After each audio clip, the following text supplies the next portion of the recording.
Actually, let's just try again. Unexpectedly, the candy stage is a very difficult one, apparently. Or it's not really difficult. It's more like, if you mess up at one part, that's the end of it and you die. Because that was one attack that did us in. But I know to anticipate it now. Anyway, I suppose it's what we deserve after all the jelly worms we've senselessly, attacked.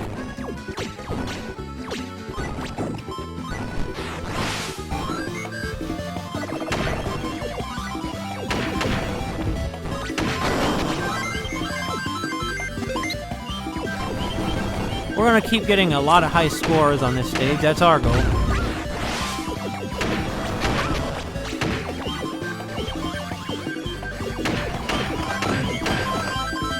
We just need to run as fast as possible.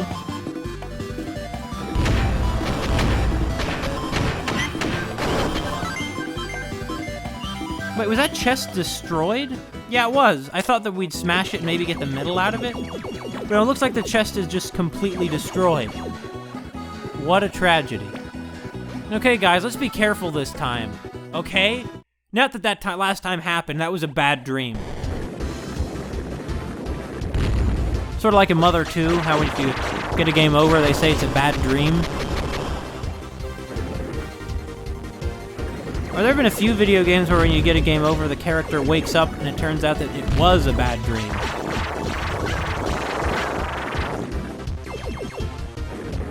In any case, I hadn't realized how dangerous these worm guys were. One hit can kill all of us because it's going to smash us. The one attack from which Kirby's cannot recover if they are smashed en masse.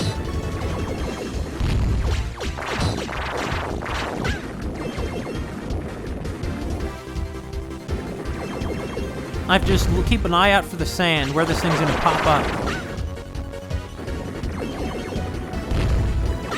Anything less can result in death.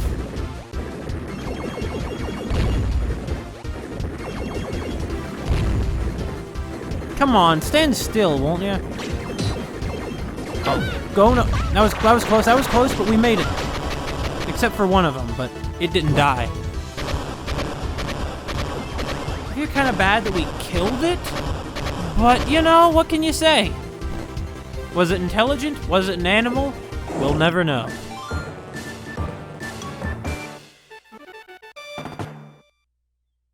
Which would be worse, if we killed an innocent animal, or if we killed a being that was capable of contemplating the universe? Oh, what now?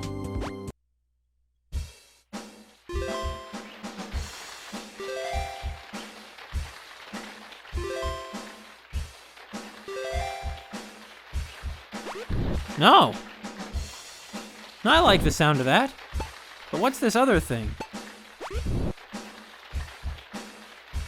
No. Okay.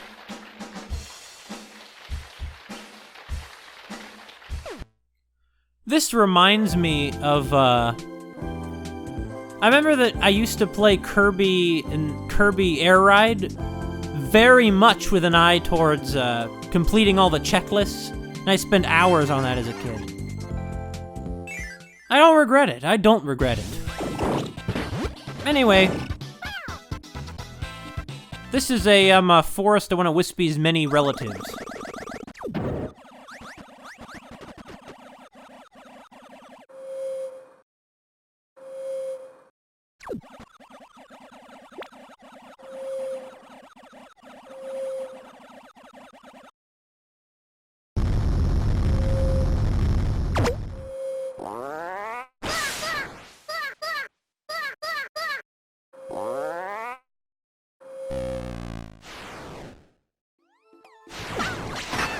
Okay, so as you can see,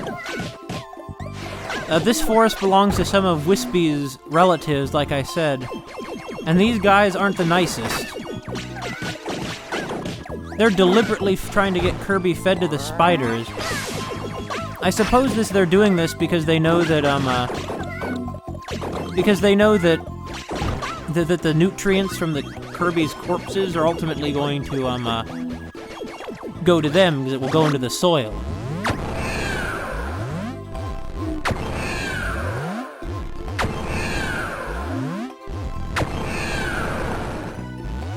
One of those classic Kirby, you know, can you get all the cannons at the right moment kind of puzzles. We did not get the rarest of most expensive of those fruits, though. Oh, sure we did. The rarest and most expensive of all, a medal. Oh, hey. Oh! Yeah, nice try. I kind of hate to do this to you, man. Man, what happened to, oh, that was a sneaky. Man, what happened to, you know, Kirby and Wispy being buds, man? I missed those days. Anyway. No, that'll be helpful once we redo the stage someday, if we do. What the? Okay, guys, let the tree swallow you. Now, you might be seeing now one of the things I like about this game. There are cutscenes so that every stage sort of has a little story. Now, obviously nothing fancy, but it doesn't need to be. And that, it makes each stage feel so much more characterful. More characterful. Makes it feel like a complete little story, you know? Anyway, I'm so sorry about that. Oh, Kirby, let's ride his corpse.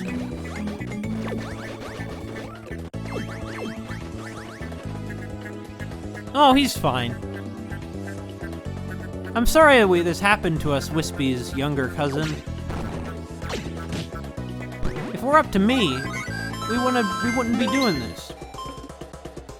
I hadn't realized what was going on when I saw that tree there, though. You gotta admit, unlike those other trees, this one did nothing to attack us.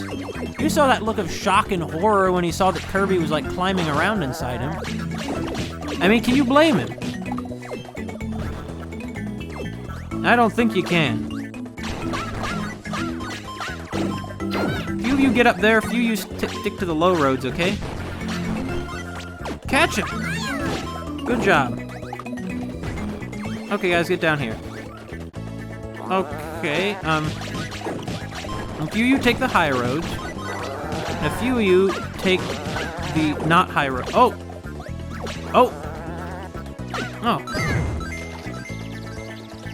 Do we lose him? We did not lose him. What the?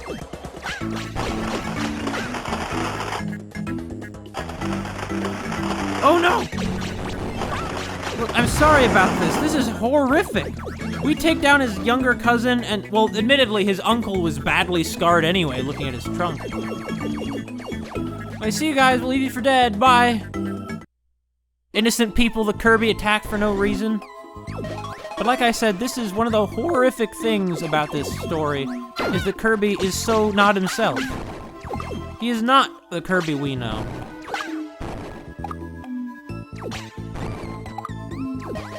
He is a tenth of it. And in this case, the parts are definitely less than the sum of the whole. I wonder what's gonna happen with those silver blocks.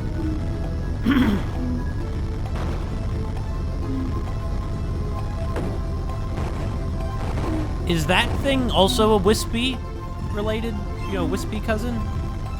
He doesn't really look the part. Uh-oh. Let's just get this over with by getting in here right now. There we go. It's like ripping off a bandage. You just gotta rip it off.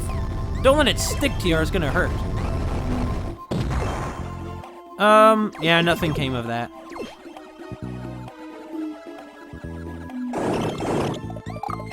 Wait, how did you guys survive? Oh, so some of them are growing mushrooms on their noses, huh?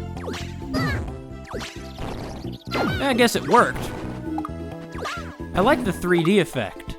It looks very nice.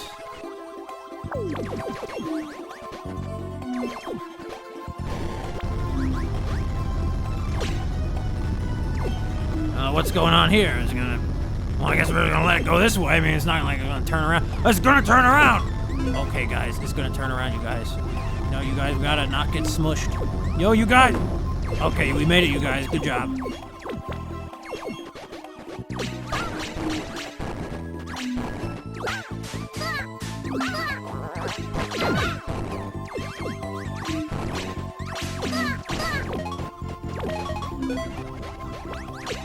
But this guy looks like Wispy Woods, but smaller.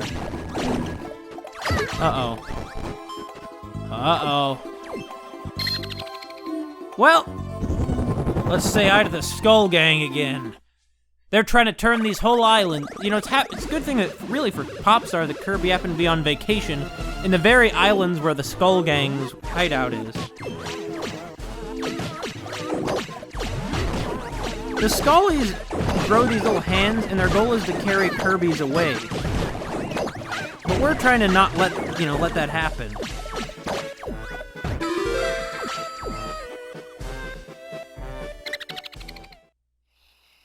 What are you laughing about, Skullies? You lost.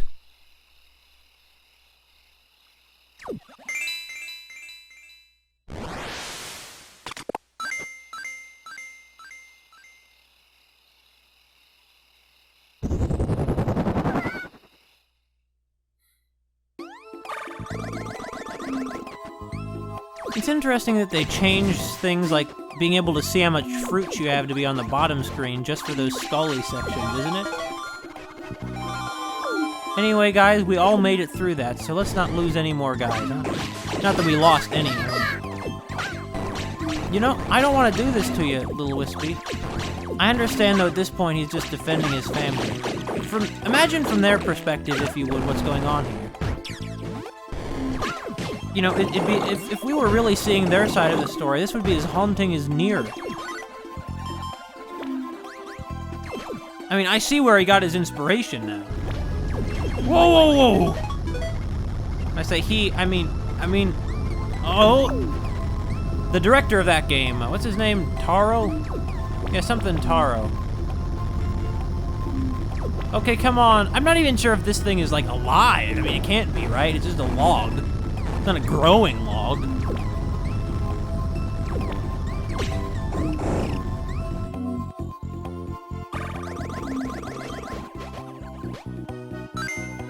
Hey, that's a nice looking medal. Okay, you guys get the medal from it. And next, we'll kill this little guy. Look how sad he looks. I don't want it to. And then he falls over and he's crying. His last moments, he's thinking about how he's failed his dear aunt who he loves so dearly. It's so sad.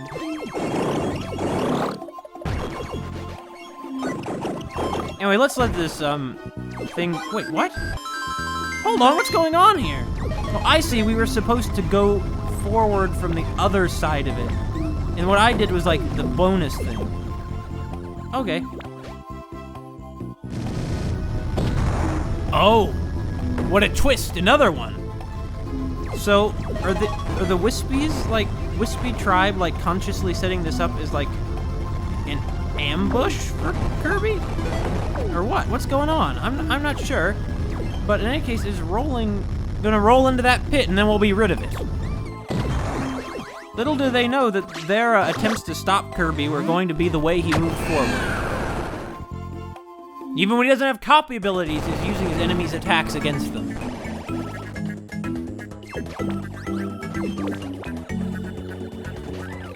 And now it's happy and sunny again.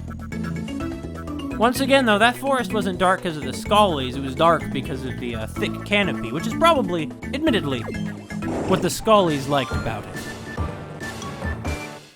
I don't care about my star rating.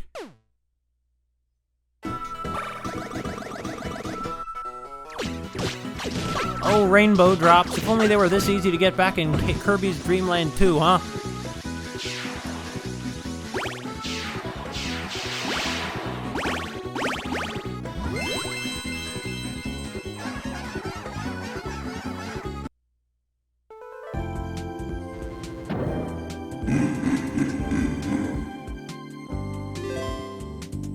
Huh. That didn't sound like a very friendly laugh, did it? We'll check out those new things later on. For now, let's go meet Wispy.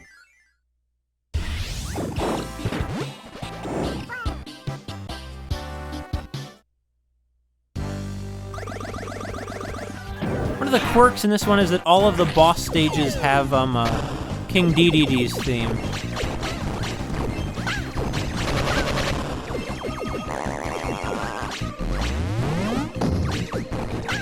Now, what I don't understand, though, is why Wispy is attacking us in this one. Like, what's going on with this? Does this mean that say, Wispy... Oh! And Wispy's not growing apples. He's growing these, dangerous fruits. Which makes me suspect that this might not be the Wispy we normally deal with, but, like, some relative of his in the, you know, in the Popopo Islands.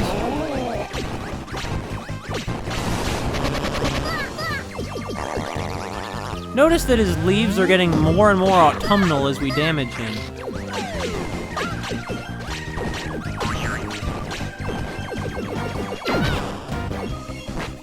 What? That's an impressive talent you have there. Those kind of grossed me out, I have to admit, Wispy. But like, why is he fighting us? The map seemed to imply that he has something to do with the Skull Gang, but he doesn't quite strike me as the type. I mean, on the contrary, he strikes me as the type who would highly value, like, being a plant. I have a feeling he's just doing this out of outrage over what happened to his relatives earlier. For which I don't blame him. There's a lot of moral ambiguity in this story. Makes you wonder who's right and who's wrong.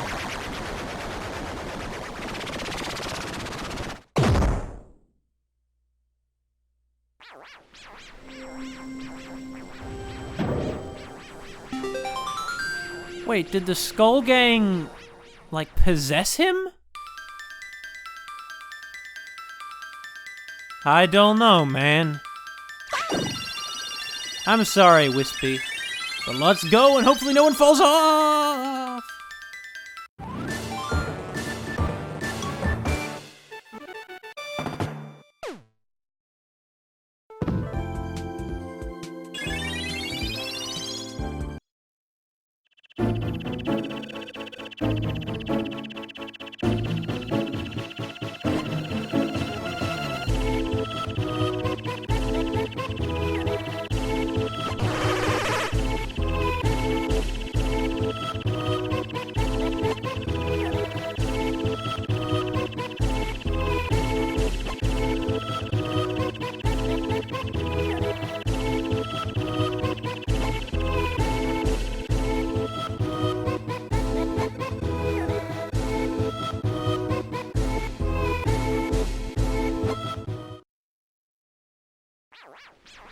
I do find it odd that the map screen seems to show the whole world.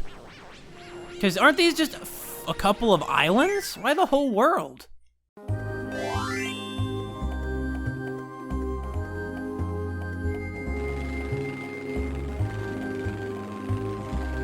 Well, thanks, DeRoach. We need to pick me up after that.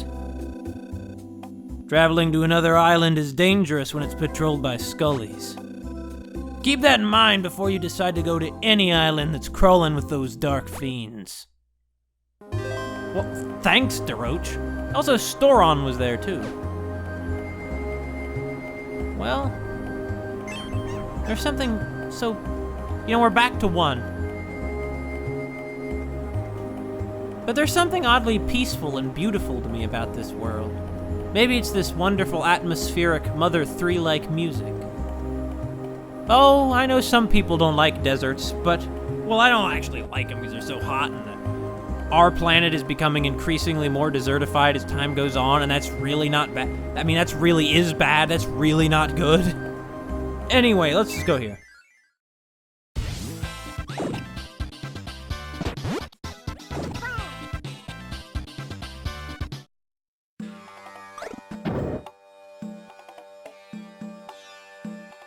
Oh.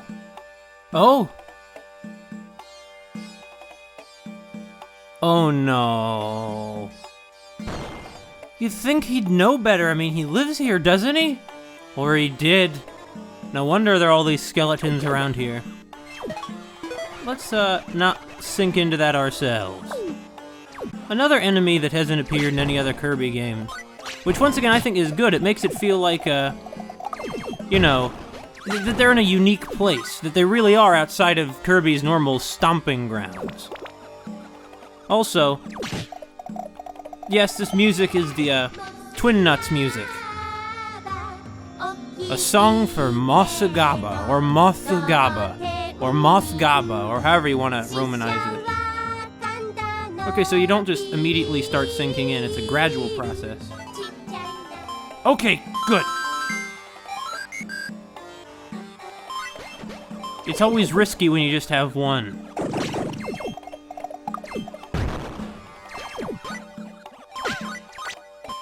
It's also risky when you're on quicksand. Are you a pokey? Something like that. The other two are gonna die, though. Hey, come on, guy. Come on, Corbies. I need you to kill him. Now, I'm not making a big deal out of the Mossagaba thing, because if you've watched all my videos, which you should, because they're all the best, because I'm the best, you would know that, you'd remember that this also showed up in Kirby's, Kirby and the Rainbow Curse. Now, I did make a bit of a fuss out of it there, as you may recall. And that's true. It's true that I made a bit of a fuss out of it there, okay? I won't deny that. But here, well, you know, it's like I've already reacted to it. There's no need for me to do that again. Oh, this vine is brown. I suppose, is it dry, or is it just the natural pigmentation of the plant? Well, we don't need this anyway, but I'll take it. It's good for good luck. Well, more local flora dead. Hold on, is there something over here? What do we want to take out? Want to go through the door first? Take out this guy. No, actually, I have a feeling we should go through the door first. One of the issues, I guess, with Kirby Mass Attack is I'm never quite sure which is the way I should go. Because sometimes I'll go to an area and okay, so this is definitely the area where there's a medal or something. Definitely is. Oh! How interesting. A sort of non-linear level. Because the entrance is, the exit, I mean, is right there. Anyway, but if you're wondering what this episode of Kirby of the Stars with the Twin Nuts is, allow me to explain. The episode's plot, which, like a lot of the later plots in the anime, gets kinda weird. Maybe I should say contrived. Involves, the idea that, how do I put this? So it's spring, okay? And, you know, everybody's got their allergies. And King Dedede has allergies, and he's like, what's going on here? And then he just comes up with the brilliant idea that he'll just get a bunch of pollen so that Kirby can't inhale, because Kirby, like, will get the sniffles. Now, I forget exactly why or how all the events connect together, but somehow he ends up getting a couple of really tiny girls, you know, like fit in the palm of your hand, like fairies or something, called the Twin Nuts from the Holy Nightmare Company, as he was wont to do in those days. But then, okay, it turns out that that a giant caterpillar comes into the country, because as it turns out, it follows the, we're running low on air, because as it turns out, where is air? Air, here's air. Air on the side of caution, I always say. Which I'm clearly not doing this time, actually. Oh, I get it. The number of Kirbys we have is how many bars of air we get. Interesting. Wait, what? What is that?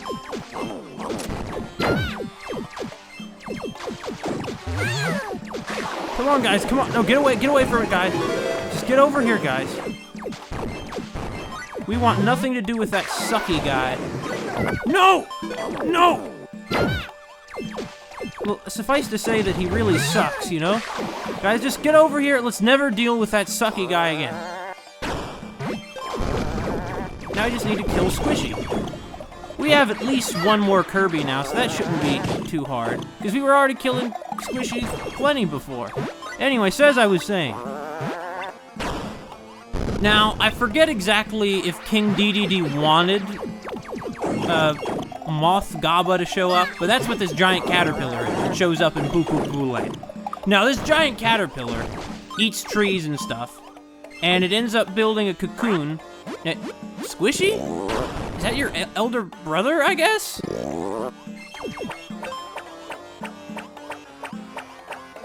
Territorial guy, isn't he? Oh, this is a new mechanic, making the Kirby icon switch spots. Or I don't think we've seen that before, anyway. Why are we getting sucked up here? there wasn't, like... It just doesn't quite make sense to me. Because before, there was nothing blocking it, was there? Or were there star blocks that the giant squid broke? There might be.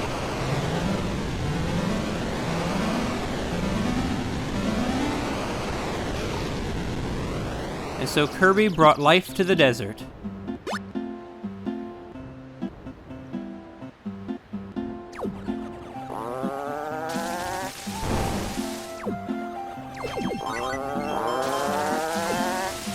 These creatures make some curious noises. I like how they give you the option to pass over all of this if you really want to. Metal? Yeah. Man, this is some very different ambiance, huh? Fluting. Oh! Look at how cute its face is! Why does Kirby just... Why is everything trying to hurt us, and why is Kirby trying to hurt everything? This is what I really don't understand about all this. Is there some purpose to all of this random barbarity? I mean, obviously, we can't get forward until this thing is out of the way. This is not going well at all. Guys, this thing has killed so many of us. Now, fortunately, we can recover from death, unlike most people who aren't Jesus. Anyway.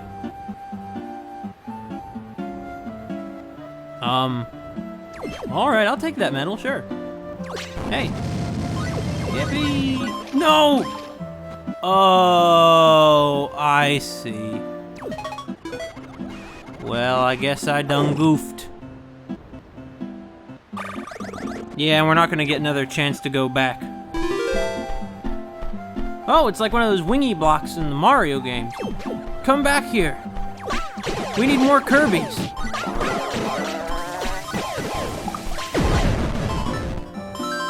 Get all of the fruits, Kirbys. Have you? You got a few fruits. I think we might have gotten one Kirby out of that. Anyway, now what happened was, Masugaba builds a cocoon against Castle Dedede. Well, we gotta trick it into moving this metal. Now, you see, so when he builds this cocoon, he comes out and he's a moth. Masugaba. And then, Masugaba, I forget if it was like making pollen, or what was going on. Like, did it make the pollen, or... I suppose that wouldn't make any sense. I guess it must have been... Not that making no sense stopped them before, but... I suppose it must have,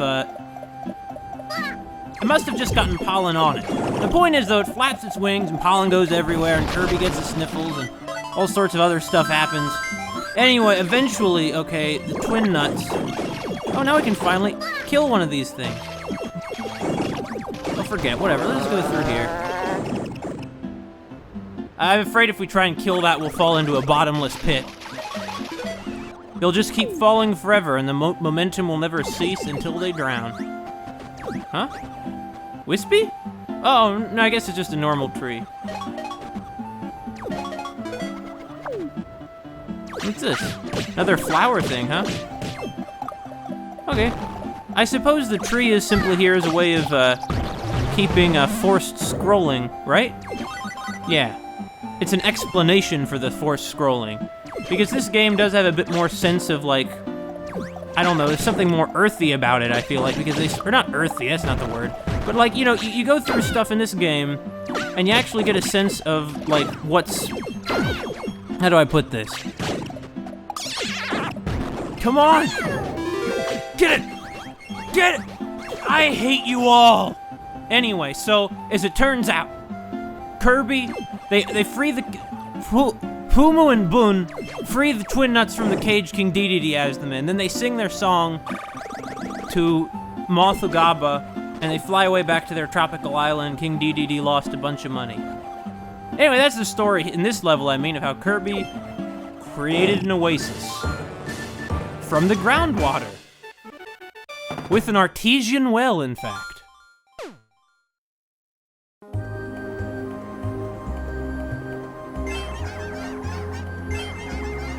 there a logical progression to these stages? Whatever, I'll just do them in order. I'll start mixing them up on another loop. How about that?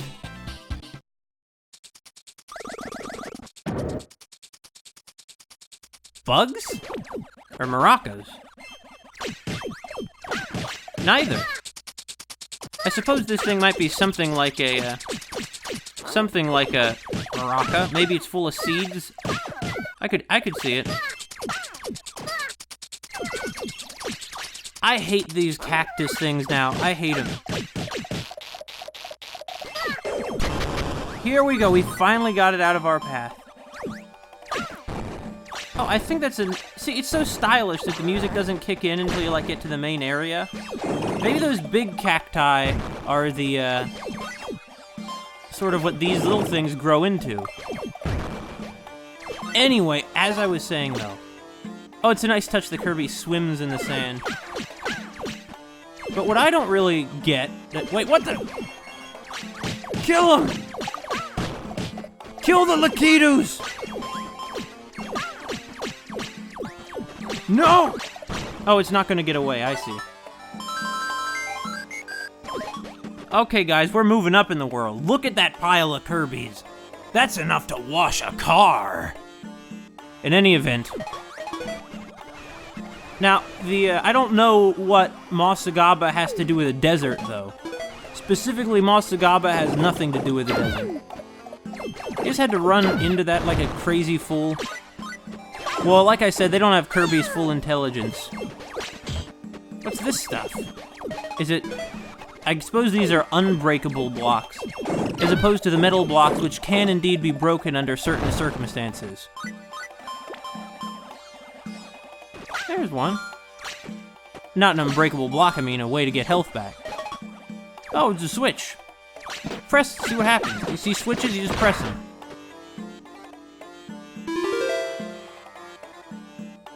Oh! Oh! Oh! Now, Mothogaba is actually a really complex and kind of esoteric series of references. You see, in the Mothra movies, there were twins who would sing to Mothra. So the twin nuts are like a reference to that. That's also probably why they're from a tropical island. But they also...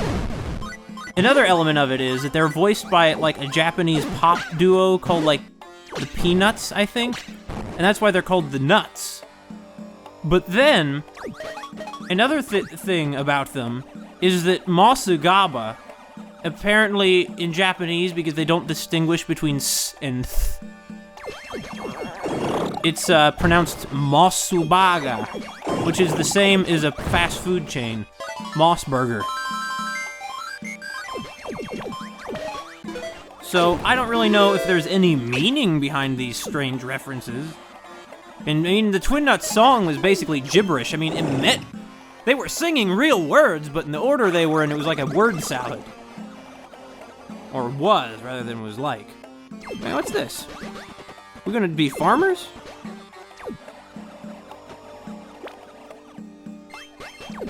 Let's be farmers. Yeah, we'll be farmers later, I guess. After we bring rain to this part of the desert, too. I mean, it really is hot here. You can tell because of the sky waving around like that. I read a novel, I believe it was an Indian novel once. Like, as in from India, to be clear here. I don't want there to be any ambiguity.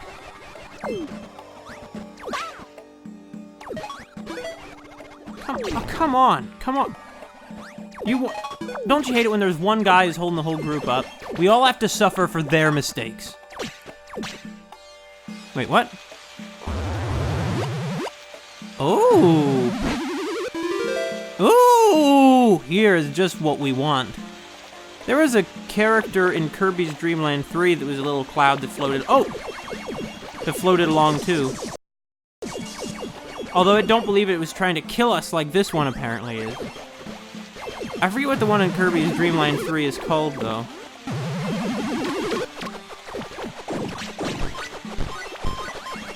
Oh, wait, could you get this one?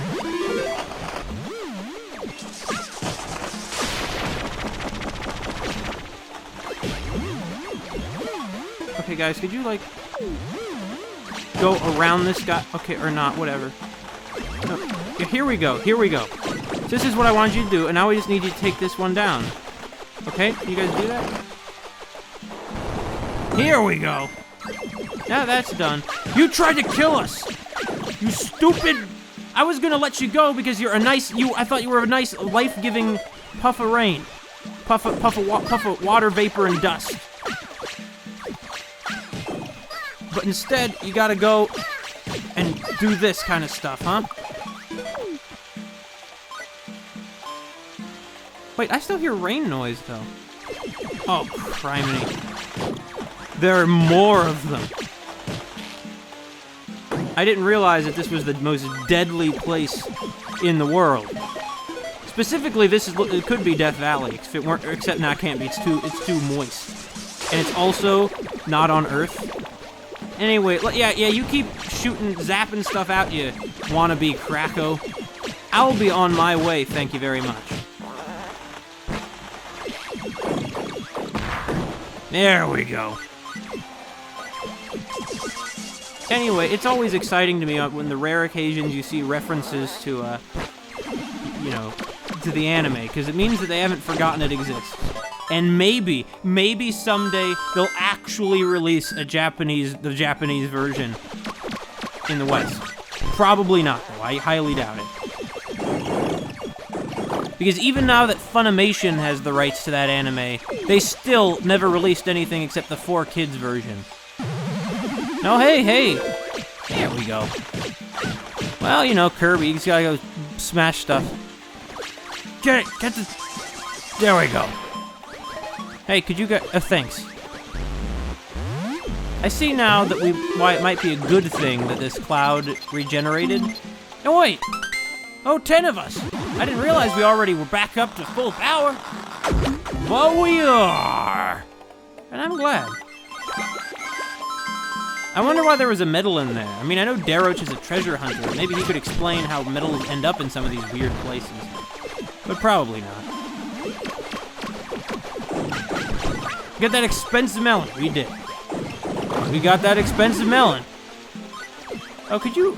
this one doesn't look like it's doing so hot. Could you... Get out!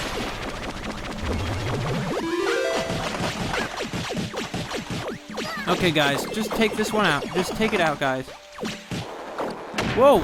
I like how they all immediately clung to it, even the ones who were not actually, like, on it. That's pretty good. This is some team spirit here. This is a game about collectivism. Exalting collectivism, in fact. Now, of course, while in the West we tend to be very individualistic, it is not so everywhere. Now, East Asia, you know, including Japan, of course, has long been a more collectivist society.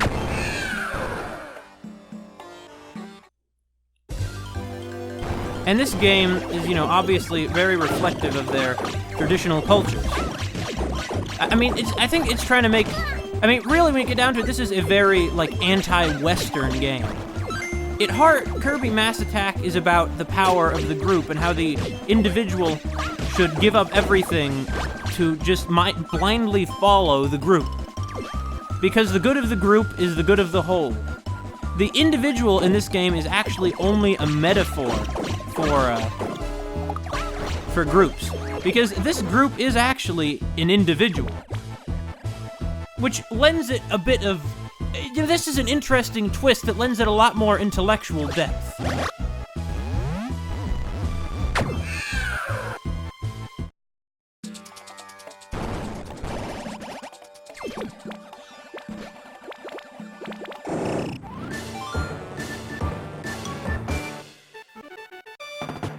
From here on out, I think we're gonna be seeing a lot of bronze stars. But I don't care about those, I just care about medals.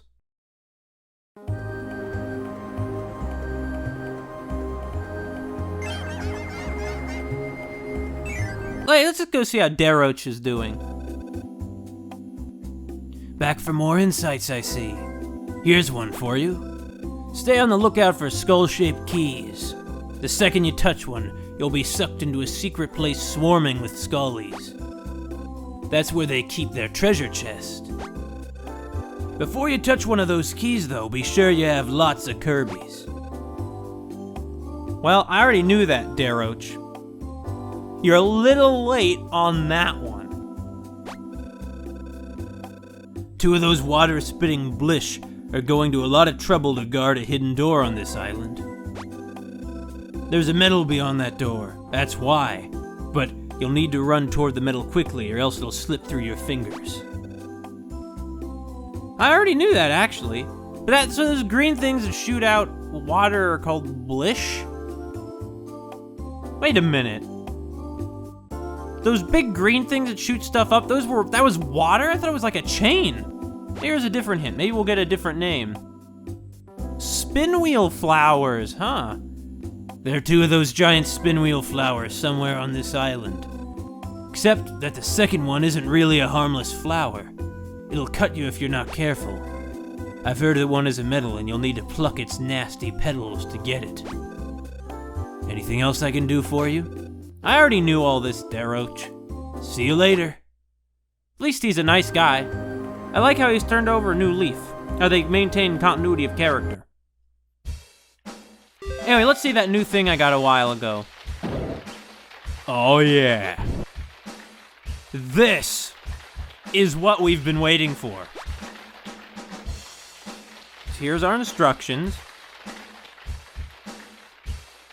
You see, this is a shoot 'em up controlled with a touchscreen. I really wish there was some kind of story to it, because as it stands, I don't really know what to make of it. I don't think it means anything for the canon.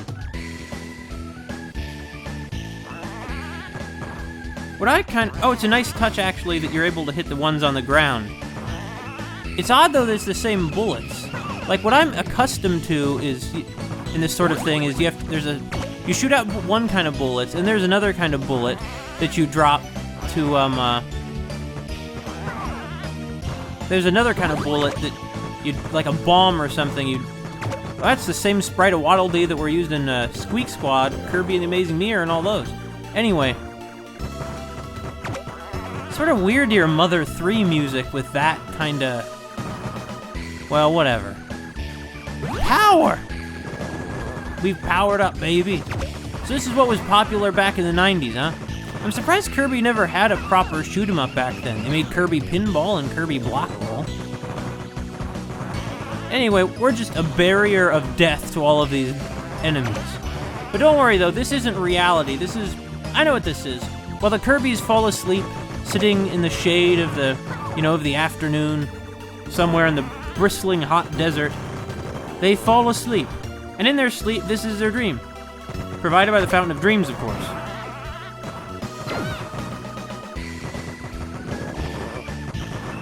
Come to think of it, what do Fountain of Dreams have to do with Nova? Because there are multiple Fountain of Dreams on different worlds. We saw that in Kirby Superstar. But in the same game, you have to have them all active to summon the Galactic Nova. So does that mean that whoever built the Fountain of Dreams was who built the Novas? I mean, I suppose it was probably the Halcandras. I don't know. Things were simpler back when this game was released. There weren't mysteries about the Galactic Nova or Halcandra. Oh, it's the boss. Oh, it's Wispy Woods with a group of particularly nasty-looking plant guys. Let's just focus on one. Yep. So, I noticed I have some kind of power-up that looks like I can get by, Watch with the fruits there, Wispy. Whoa, whoa, Wispy, Wispy! Whatever.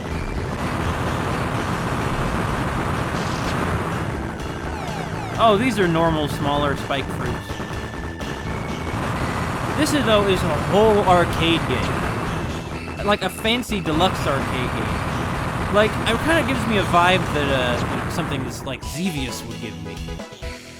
Wow, look at Kirby there. He's like, oh yeah, we took him down. Anyway, we're back to... Oh, no, we're not! Now, this reminds me of, what's that called? Fantasy Zone? No, not Fantasy Zone. I can't believe I forgot what it's called. It's a classic cute 'em up. In any case, this reminds me of that. I suppose this is kind of a cute 'em up. I mean, it's certainly not traditional, you know, spaceships shooting at aliens. Anyway, as you can see, we have more sprites reused from previous Kirby games, which I like. It creates a sort of sense of continuity. And it's sort of interesting to see these flamers moving in formations that are suggestive of Galaga or something. In Galaga, I always felt sort of bad shooting down the enemies, because there's something sort of majestic about their elaborate... Oh dear! Even as shooting out bullets, Kirby can't... Even here we can't take out Gordos. These Caboose sprites are all new, though. I don't believe they've turned up anywhere else. Well, maybe they turn up somewhere else in this particular installment of the series. But I don't know. I mean, yeah, this must be a dream. That would explain why there are Scullies. I have dreams like this sometimes, except that instead of shooting, I'd be maybe flying down to the bottom of a sinkhole to visit some kind of, I don't know, visit a school, and in the school I end up discovering a, you know, I walk around, it's like the enemy school, but they all seem so human, and I begin wondering if they should really be my enemies. Also, hi, Kracko. Kracko? That would explain why I have all these flamers. Flamers are probably related somehow to Kracko. Also, listen to this music. This is Mother 3 music, pretty much straight up. Same instruments. It's great. It's great hearing moody, lovely Mother 3 music in a Kirby game. But frankly, it seems almost wasted to me, because there just isn't that much going on here in terms of narrative. So you have music that makes it sound like you're having some big, meaningful adventure, but then there's not really much going on. And I'm not sure how to feel about that. I suppose what I could say... Oh, it's Kracko. Hey, Kracko, you gonna shoot at us? Yeah, he's gonna send in Waddle Doos. And the Waddle Doos, of course, shoot beams. Now that I think about it, the Waddle Doos are kind of an ideal enemy for a, in that way. I mean, they normally don't shoot out that kind of beam. Whoa, whoa, whoa! But they certainly do shoot out beams. Okay, how was I supposed to know it was gonna do that, huh?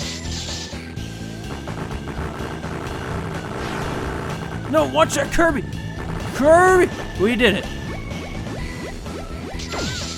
Yeah, it's always going to shoot out there. I wasn't sure if it would shoot the bolts out on the diagonal. Okay, come on, Kracko. So Kracko, as you can see, is quite a bit tougher than Wispy Woods, which is pretty true to life. And we've lost a lot of Kirby, so what happens if we do this? Oh, I see. It's a panic button. It throws up a... Whoa, whoa, whoa, whoa. That was a great chance to just shoot at Kracko non-stop. Oh, we beat him. Only one soldier escaped that battle.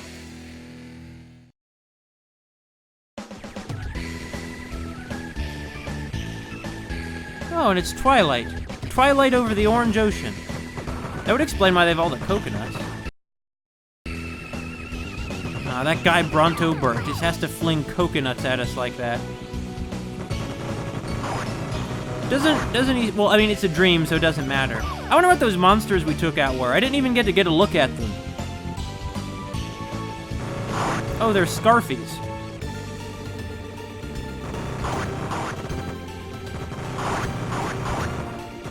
I'm aware this isn't a very hard shoot 'em. Oh, it's Bugsy. Hey, Bugsy. How you doing? Yeah, he's still dropping out those weird little bugs he always dropped out. He got into the habit of dropping out those bugs so long ago. Actually, maybe it's a mother. But no, I'm pretty sure they've said somewhere before that Bugsy is male. Even though he drops... Oh, it's Bugsy again. Did they clone you? Well, in the anime, Bugsy is a demon beast, so it might be that he's mass-produced. Holy Nightmare made a ton of Bugsies. I mean, I guess. What was his copy ability again? Suplex? Something like that. Look at them flying around in formation. It's like we're controlling the elaborate Galaga formation. Oh, you want to steal our power-up, do you, Scully? Nice try, Scully. Now, I'm joking, of course. It was a very bad try. He was pathetic. He was pathetically powerless. Just like you. That was a sick burn, wasn't it? Oh, there we go.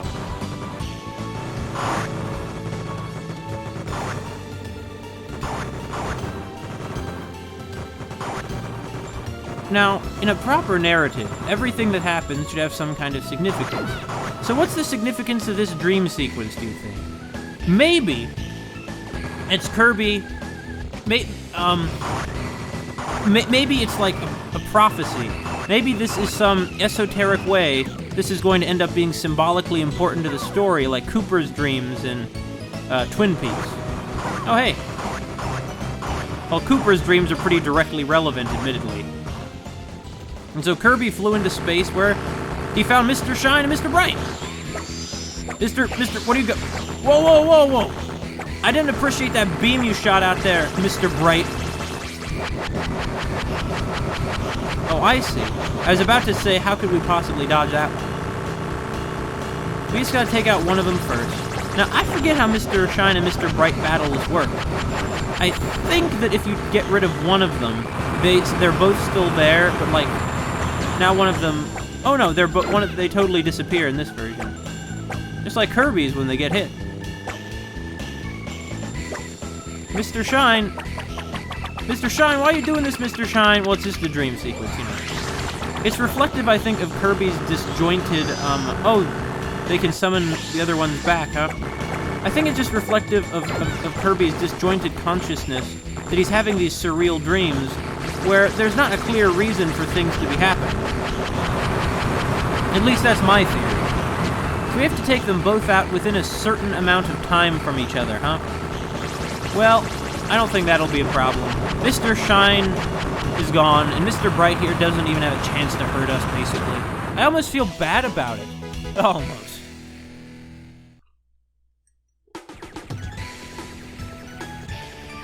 And so now they're flying through space. This is how you know it must be a dream sequence. It's normally a very big deal when Kirby goes into space. In the anime, Kirby only goes into space in the very ending. Now you might be wondering, wait, macro phones, what are you blowing up? Asteroids. I suppose they're flying through the ring system of Popstar, except that we couldn't be because rings are usually really thin. Yeah, at least in our solar system. Like, Saturn's rings are really thin. I forget how thin exactly. I want to almost say as thin as like a sheet of paper.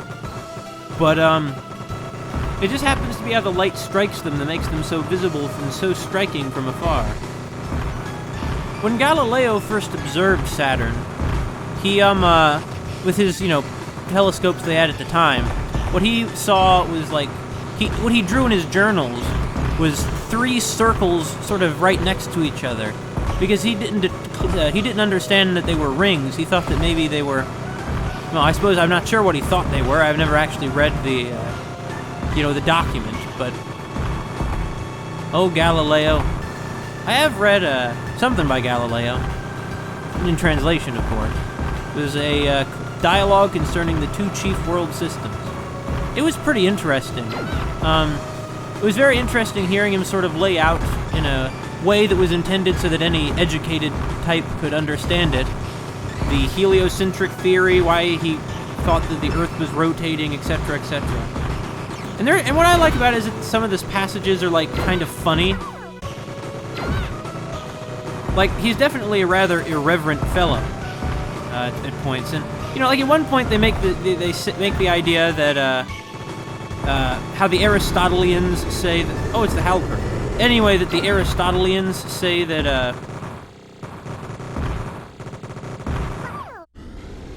oh.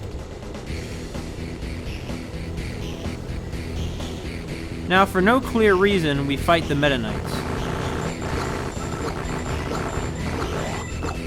So we have Mace Knight and Javelin Knight.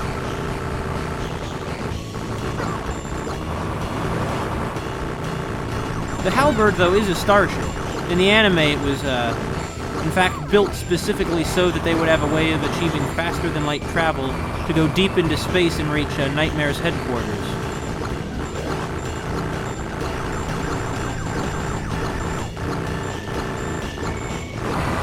Well, anyway. Aristotle, though.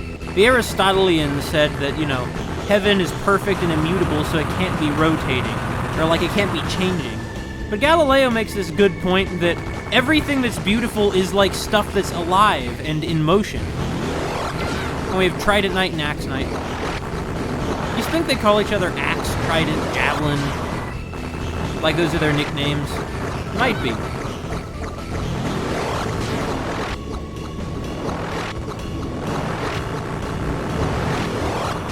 Well, Axe Knight's gone now. I just need to get, Oh wait, no he's not. I thought he was. I was mistaken. Why do they keep, like... Do they have to be taking out, like, within a few seconds of each other, I guess?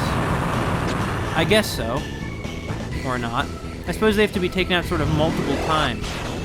That's, crest on Trident Knight's helmet is, I believe, a reference to, like, old samurai helmets.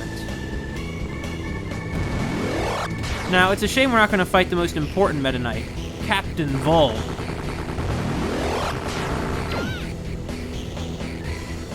Hey. Okay.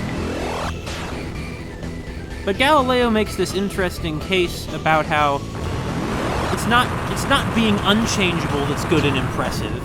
It's the fact that things do change. He says it in a very interesting philosophical way, though. Anyway, so now we're inside the halberd for some reason.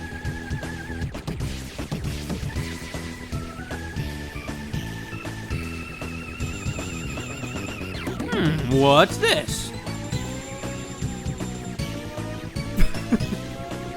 This is the music. It's distorted. Now let's just destroy whatever Meta Knight's processing on board the halberd. Now, why Meta Knight has a box with a Scully in it, I'm not going to... Oh no, has it been taken over by the Scullies? Maybe Meta Knight's busy at war with the Skull Gang and Kirby's gonna screw everything up for him again. You know, he's trying to do what's right. You know, what's actually I think is interesting about the halberd is that, of course, it was destroyed in Kirby Superstar, but after that, it never showed up again for years. I mean, I think more than a decade. I forget exactly when the games came out. But then, in Kirby's Squeak Squad, they find the halberd at the bottom of the ocean, and it turns out Meta Knight's been, like, repairing it and dredging the water out of it. And then it takes off again, and it's been in almost every Kirby game since then. So, apparently, that's some real interesting continuity on a scale I wouldn't normally expect from a series whose entire story is supposedly complete fluff. But see, that's continuity for you. They brought back the halberd, and it stayed back. It was really rather surprising at the time. Honestly, I didn't think that they would do that. And so as a result, Squeak Squad, despite being a less than amazing game, like, it's fine. It's not the best Kirby game, but I still think it's pretty good.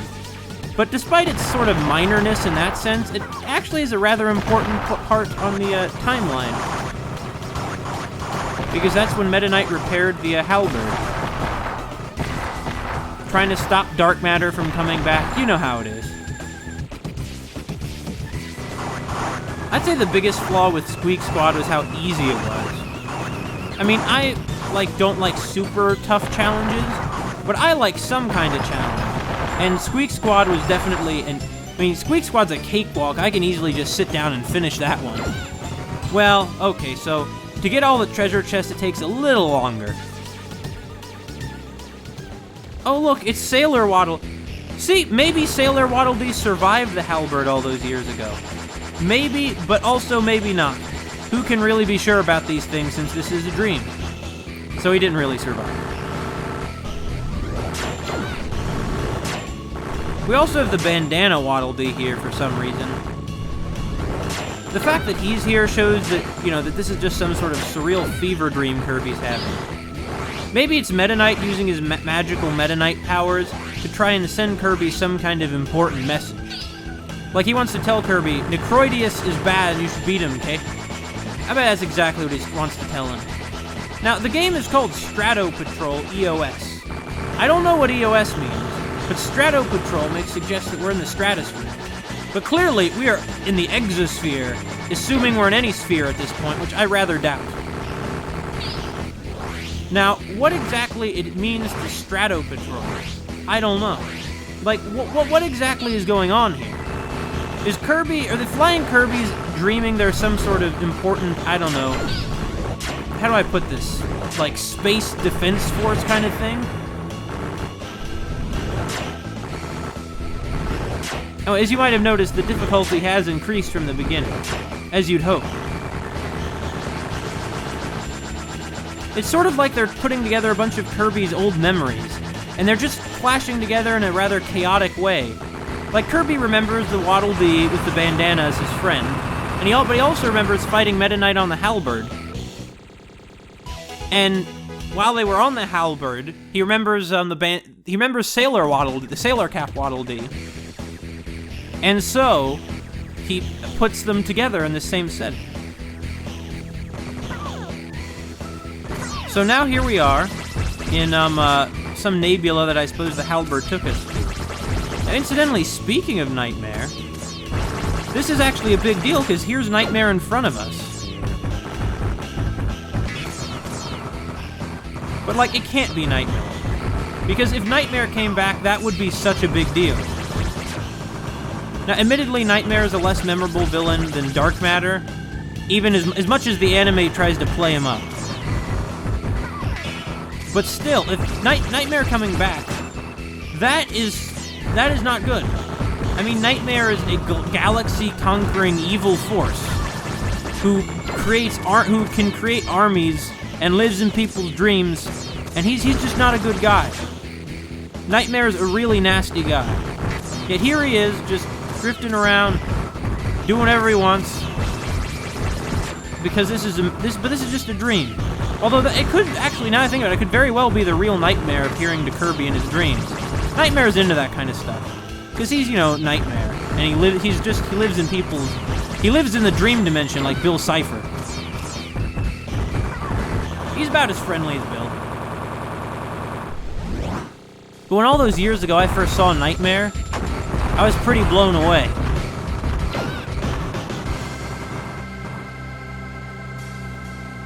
Alright. So now we're on the final battle against Nightmare. We have to hit his tornado-like body, or lack thereof.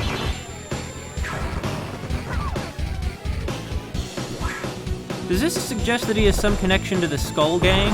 I suppose he could be appearing in Kirby's dreams to, like, sort of torment him. Because Necroidius is, like, taking over? Or maybe Nightmare has noticed that Kirby was weak and is appearing to him. I don't know, there's certainly no story explanation for what's going on here. This is not good! This is very not good. Well, we lost some Kirbys there. But we just have to dodge it like we dodged Meta Knight's, attacks. I never quite understood the tornado body thing. In the anime, Nightmare doesn't have a body at all, but in the games he ended up having like this tornado-like body, which I just think is peculiar. Here they're demonstrating the problems with using a missile to stop an asteroid from colliding with our planet. It would just break it into more smaller pieces. Now what you really would use that sort of thing for in terms of deflecting an asteroid from our planet is not to break it. It's to slightly change its trajectory so it doesn't hit Earth. I believe that is the current plan on what to do if we're ever unfortunate enough to be on a collision course with an asteroid. Or the asteroid is on a collision course with us, perhaps I should say. Now, Nightmare would probably just love to throw asteroids everywhere. Maybe he was throwing those asteroids we dealt with earlier. I wouldn't put him beyond, I really wouldn't put it above him. Oh, that didn't even hit him. I suppose these energy spheres that make that glass tinkling noise, in some way... Okay. Hit him! Okay. Okay, well, there's not much we can do with that one, is there? You just have to hit him any chance you get, basically. I don't really like the Nightmare fight music very much. And so, Kirby beat Nightmare again in his dreams.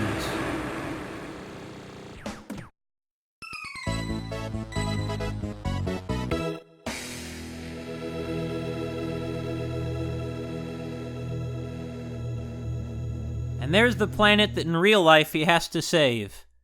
So Kirby's dream, as many dreams do, ends with congratulations. Written out in big text in front of his eyes. But I hope that shows you why I'm so excited about the games you can get.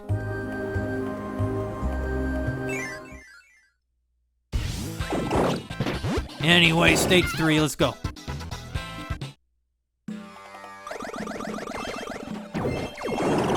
Take out the cactar.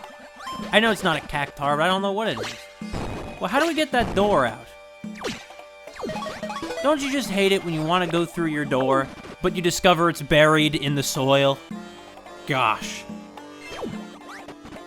In this case, I expect that the portal, it's once again, an interesting level design. Don't just run to the end. The end is at the beginning, but you need to get to it.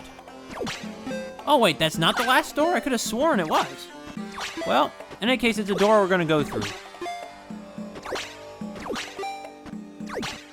I seem to recall these ruins being... I seem to recall this desert being full of strange ruins.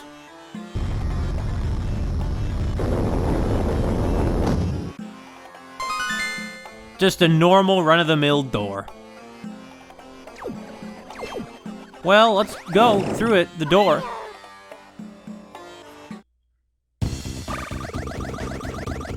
Here are those ruins.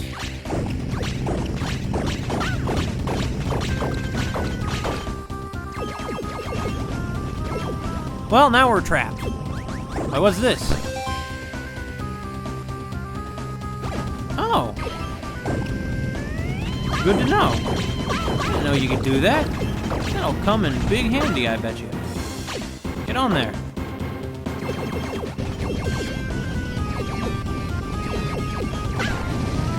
We did it!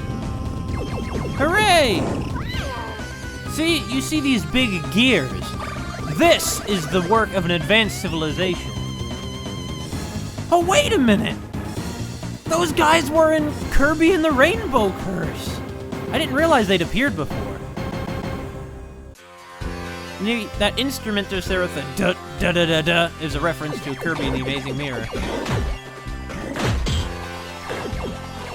Yeah, I didn't realize these guys had appeared before this before Kirby and the Rainbow Curse. It just goes to show another way that this game is sort of connected to Kirby and the Rainbow Curse. They're both sort of experimental spin. Oh, it's a mummy plant man. You know what? That's it. I gotta look this up. What the name of the plant guys are. I need to know this because they are this is a story about Kirby and Plant Man Land. Although you might have noticed that they're like dry bones. You just can't kill what's dead. And that is not dead, which can eternal lie. No. Okay, guys. Here you go. Everybody get over here. In a hurry. Good job, guys. Now, I'm gonna look this up right now, what the name of these guys are. I must know. Oh, it's a tall one. That's one tall cactus, man. Huh? Oh. I thought we were about to have to retreat. I guess not, because we have 10 of them. 10 Corbys. Hold on. They're called Beanbons, I think. Right? Beanbon? Beanbon.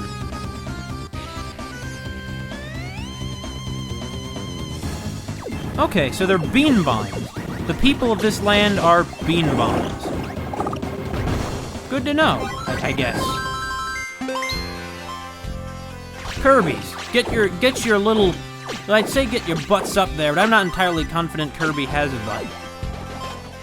He seems to just be a sort of cephalothorax kind of situation he's got going on there. We got a medal!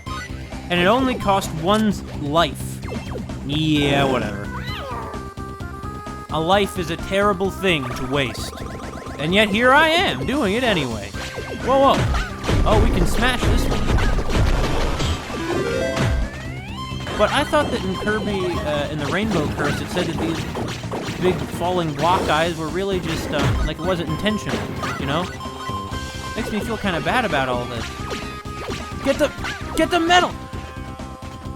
Why didn't any one of you get the darn medal? Are you crazy? You were right up there. It was right in front of you. Okay, go. There we go. Now, I'm not entirely sure how it was attached to that grating, but whatever. I mean, that's just great, am I right? Just our luck. Oh, no.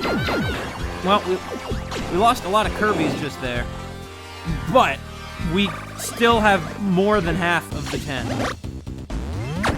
Let's go! That's Kirby who says that, right? I think so. And here we see a descendant of Donkey Kong Country. Right down to the concussions. Well, let's keep going then.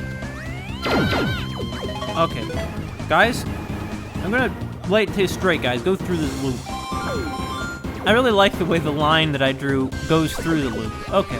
Well, yeah, so I just wanted to make sure that we were where I thought we were. Now, you get up there, you get up there, you take him out, everybody just beat him to death. This is the only Kirby game where Kirby's main means of attack is indeed beating.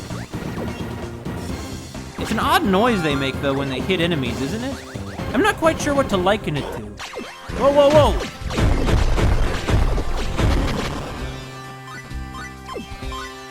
If only there were 10 of us. But alas, it was not meant to be! Okay, guys. Get up, smash it! Smash it! Smash! You maniacs! They pulled it off in the end, but jeez! What's your problem? Oh. What's the worst that could happen? So Daroch knows about the Skull Gang. Well, I mean, he obviously does. I mean, he told us about Scullies earlier. What I find kind of odd about the Scullies is that, like, what is the Skull Gang? I mean, skulls that just float around, it just strikes me as a little too, I don't want to say, I don't know, it feels like a little, it seems a bit on the nose to me. They don't strike me as plausible other dimensional beings. They strike me as skulls, and they strike me as bubbles from Zelda.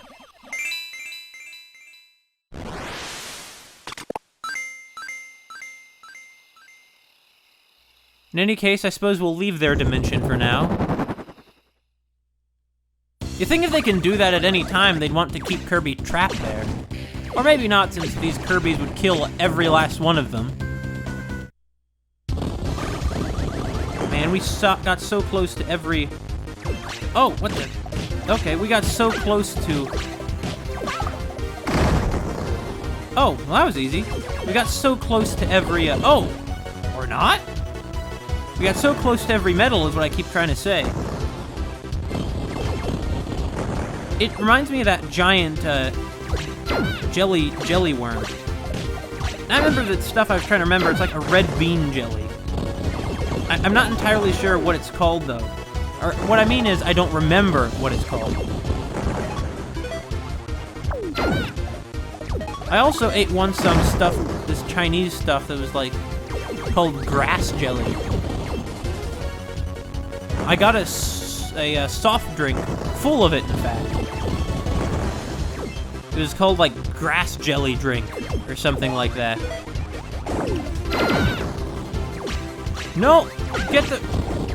Where they keep getting hurt is not by the attacks themselves. It's more like they get hurt, it's more like they get hurt because they, instead of grabbing the enemy, they end up, like, touching the harmful sides of it. Which is just what makes these cactus things so deadly. Well, I think we're pretty deadly to this one, though. Okay, bye. Guardian of the Ruins, out of the way.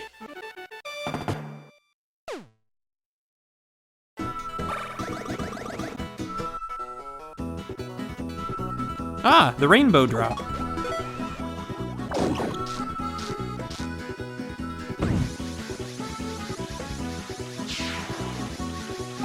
Man, I'm thinking about just how long it takes to get through one island in this, in Kirby Mass Attack. This is a pretty good... I think this is a lot beefier of a video game than I remembered.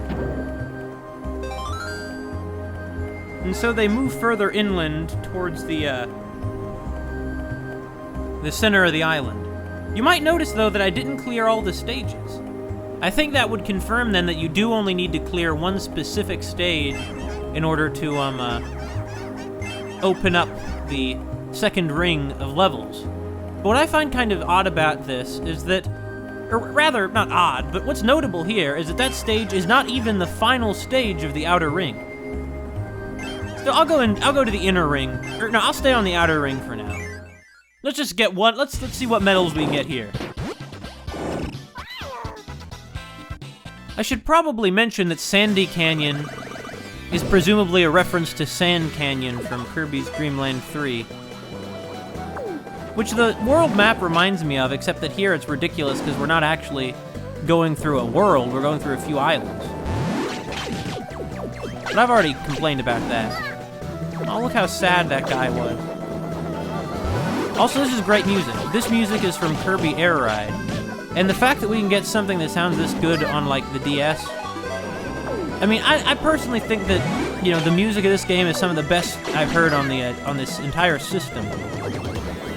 You know that composer, you should know his name. He pushed the Game Boy Advance sound card to its limit, and so too with the DS.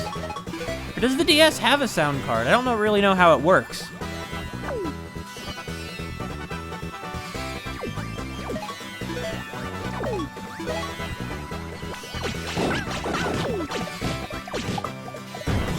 I like the way that one of the Kirbys looked like he was holding on to and beating another Kirby. Oh! Let's take the low road. This reminds me of the stage in Kirby's Dream Land 3 when they're trying to find, there's Hikari and they're trying to find her little brother, I think. In any case, I don't like the look of this place.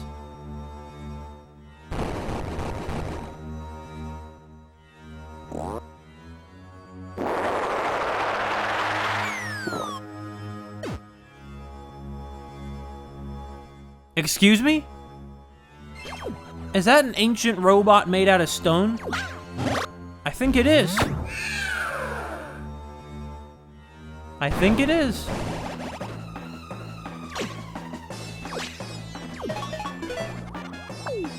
Oh, it's listening to music.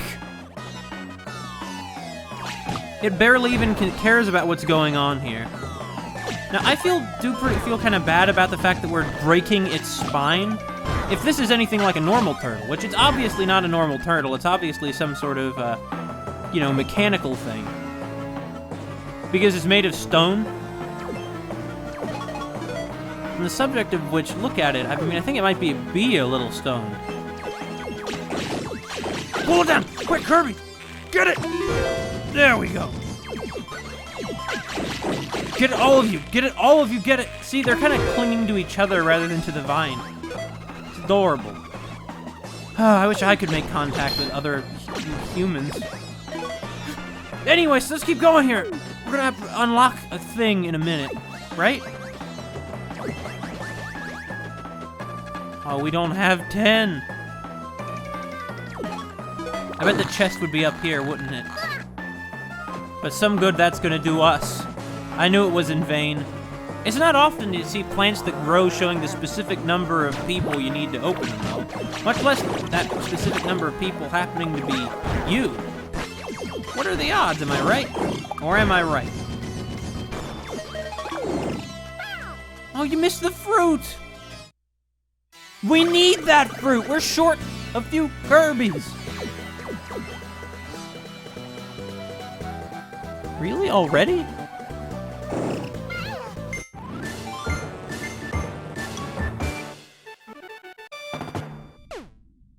I was surprised that strange cyclopean claw didn't hurt us, but let's go back there. I want to see what's going on with the... Let's see what's going on with the high road. Oddly enough, this piece of music is called Night Desert in the soundtrack. And it does indeed look like where it's getting closer to night now. I see, so the high road, you just deal with more claw monsters. How peculiar. They remind me kind of Pactos. A similar movement pattern, anyway. Hey. Hey. Oh, the orange one never does that stuff. I see. You know how it is. What the heck? Well, I'm not sure how you guys got over here, but let's take out this claw guy, because he got a Kirby, and I don't like that. We protect our own, which in this case means ourselves, because as I was saying before, Kirby is simultaneously an individual and a group. Maybe this isn't a distinctly anti-Western game.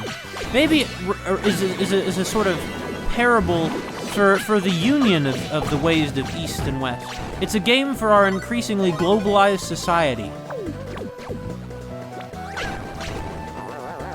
Oh, another one of these guys. What are you gonna do? Oh! It's like a horror movie. We see them beating him to death in silhouette. Now what? There's gotta be a secret here, right? Yeah, there was. I guess all the medals are along the high roads. I guess it's better than that level in KDL 3, because to the best of my memory, that was, the level I'm thinking of was, based on random chance, whether you, or not random chance, that's not what I should say. It's based on, you know, like trial and error. It's a trial and error puzzle. If you can even call that a puzzle. Now you see, this would be difficult if we were trying to hit that block.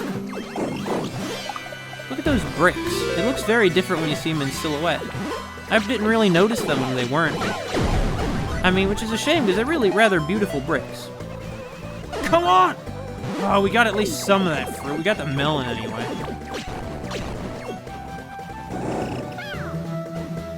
Pio. Anyway, we'll be on our way. Oh, is this also full of the one-eyed claw guys? Yeah, it is. Whatever. We'll be on our way. Oh, it's another one of these. Oh, I hear the maraca-like sound of those horrible cacti.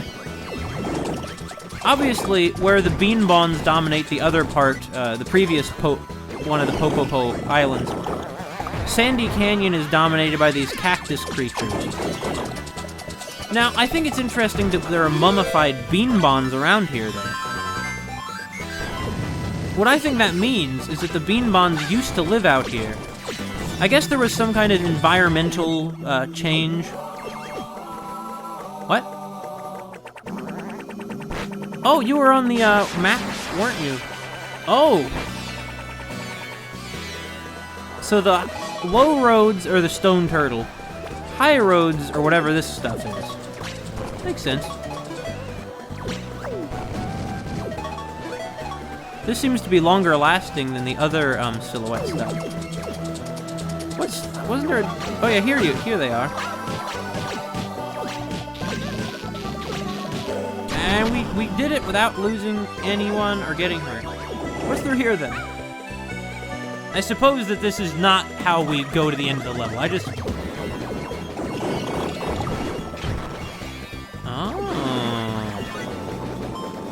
No, it's about to get us the medal, actually. I thought it might, like, chomp on the medal, but it didn't.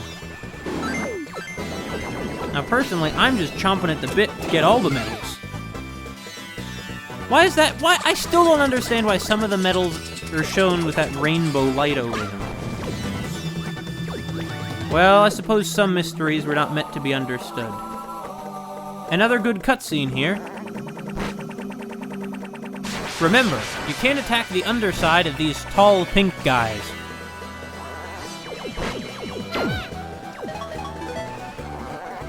When you're in silhouette, you can't tell how much health any given Kirby still has.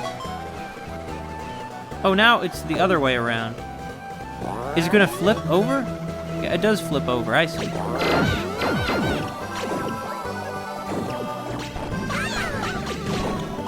That's strange. As soon as we begin hurting it, the sand ceases to be around. Maybe it's a she. She has some kind of bow, doesn't she? I've always thought that it's rather absurd, the idea that you just give a character a bow and suddenly they're a girl character. You know how many girls I've seen in real life wear a bow? One, and she's a baby. Anyway. You guys, well, first of all, we should get all of these, because there's probably going to be a medal behind one of them, you know? In any case, there's fruit behind lots of them. What I'd really like right now is a healing ring, though. Also known as onion rings. They're good for when your soul needs healing.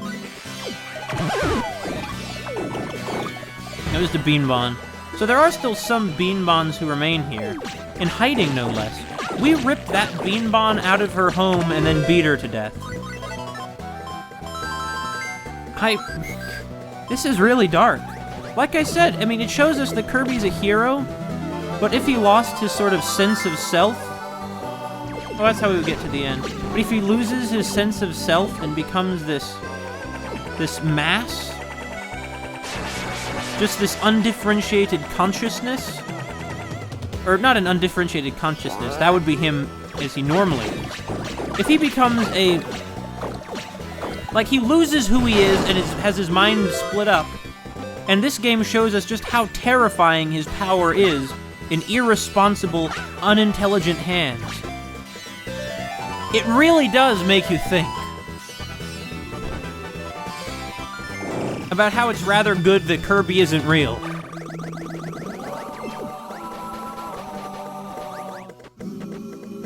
We're still missing a whole 3 medals?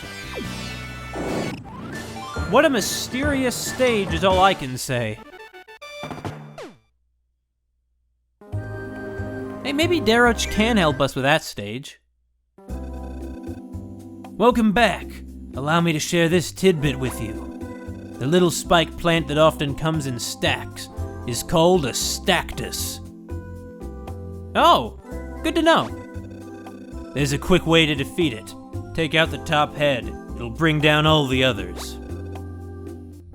I guess that Storon there often goes out and beats them to death, starting with the top ones.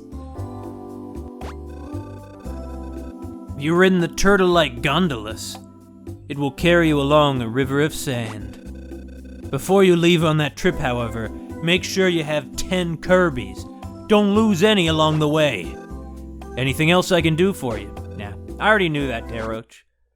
Though he really is a well-informed guy. I suppose, are we getting the medals and giving them to him? Is he selling us arcade games? Is that what's going on here? If so, that's kind of funny. I like that.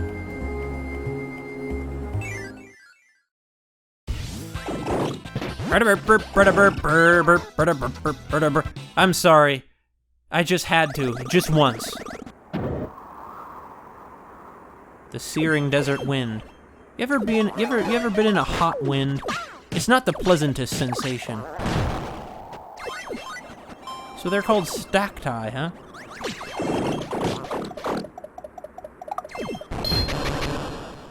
Once again, no need to get all of the Kirbys off of that guy in a hurry.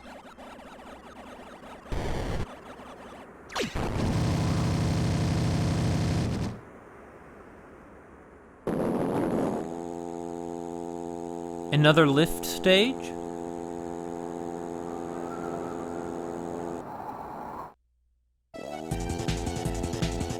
So it is. Masugaba again. I don't know what they think Masugaba has to do with deserts, though. I mean, that just doesn't make any sense. Masugaba lives, I think I said back in Kirby and the Rainbow Curse forever ago. Masugaba, okay, is a tropical... He lives in the tropics. He lives on a tropical Pacific island. You think that, you know, this is... Well, that went south very fast. Let's try again.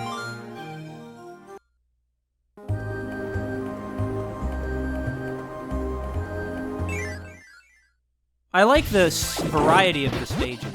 Some stages are, which path do you want to take? It's like a navigating a maze almost. Other stages are go on the lift. It's a good variety that keeps, it keeps the areas they go to feeling exciting and fresh. Well, goodbye, Stactus. That was one tall Stactus. What? I think we did not lose a Kirby. I'm pretty sure he just teleported in here. That's the power of Kirb magic. I like the silent, moody build-up to this music. Suddenly we're in a dance club remix of Mosagaba. Open it, open it. Okay, so now we just need to survive. I'm glad we aren't brought back down to 1 though, you know? That would be pretty bad if we were. It'd be pretty bad if we got crushed to death by that ring also. It's a good thing that these keep taking out all of the obstruction.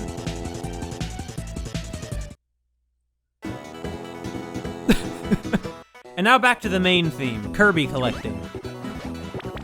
Why is the top screen blank? Oh, balloons?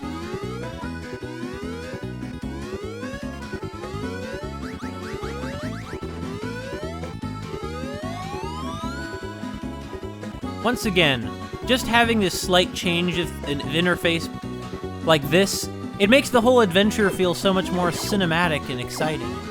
Whoa, look at this! Oh, what's that, Kirby? Let's go get it. What do you think it is? Apples! Ringo Mogure Beam! No, no, no, that'll pop all our balloons! No! No!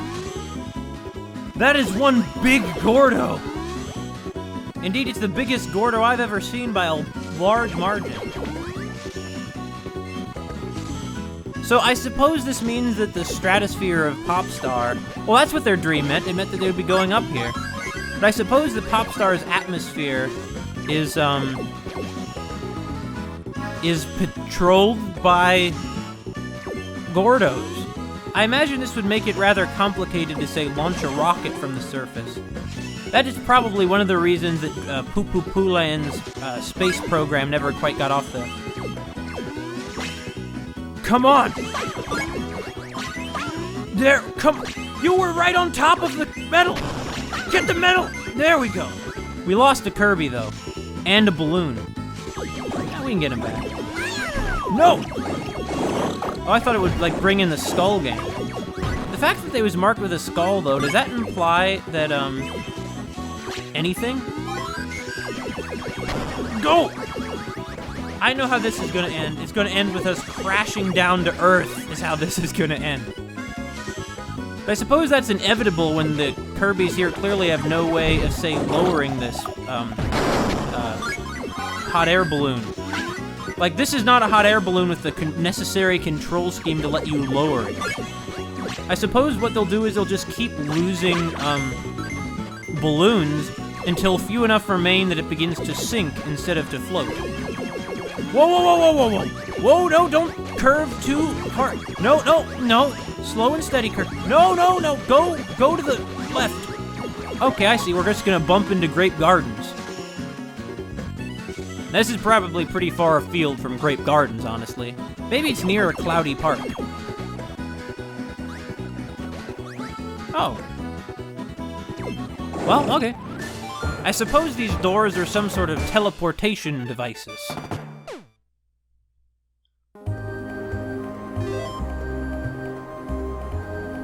Did I? Oh!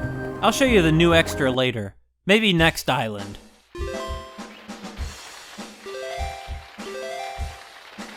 Beanbon Basher. Well, I got a lot of stuff, wow. Well, I guess that's just because I haven't checked on this in a while, isn't it? Oh! I'm proud of myself. Well, that wasn't hard at all. Shortcut? There's a short... Wait, what? Oh, I guess they mean the warp door, I see. Thank you, I am a 10 Kirby master, you're right. I am a master. I'm not a master of Hapkido, but I am a master of this, I guess. I like how they say watch for Beanbons here, but it's basically useless because if you had unlocked this, you would already, you know, have done it. Or do any of these give hints? I suppose not. Anyway, thank you, audience. Thank you, my fans, for applauding. Because, I mean, I am pretty great. I am Mackerel Phones. Okay, what's next? Maybe I should go to that stage where I have 10 Kirbys and get the gondola turtle thing. I forget what it's called. Yeah, I could do that. Instead, I think I'll go to stage 6.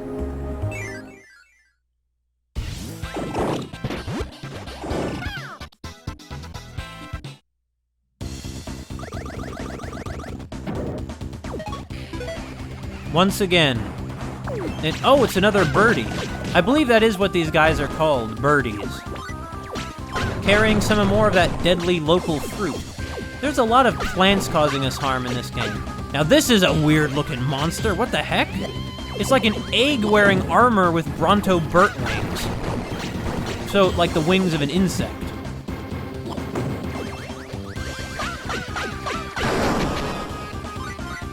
And it was full of fruit? It just gets weirder and weirder. Okay. I mean, there's some weird Kirby enemies over the years. Actually, I was talking about the anime earlier. One of the things I like about the Kirby anime is I think it has a great setup for Monsters of the Week. Because King Dedede can order whatever Maju he wants from the Holy Nightmare Company. But Maju is vague enough that they can be anything. And often are.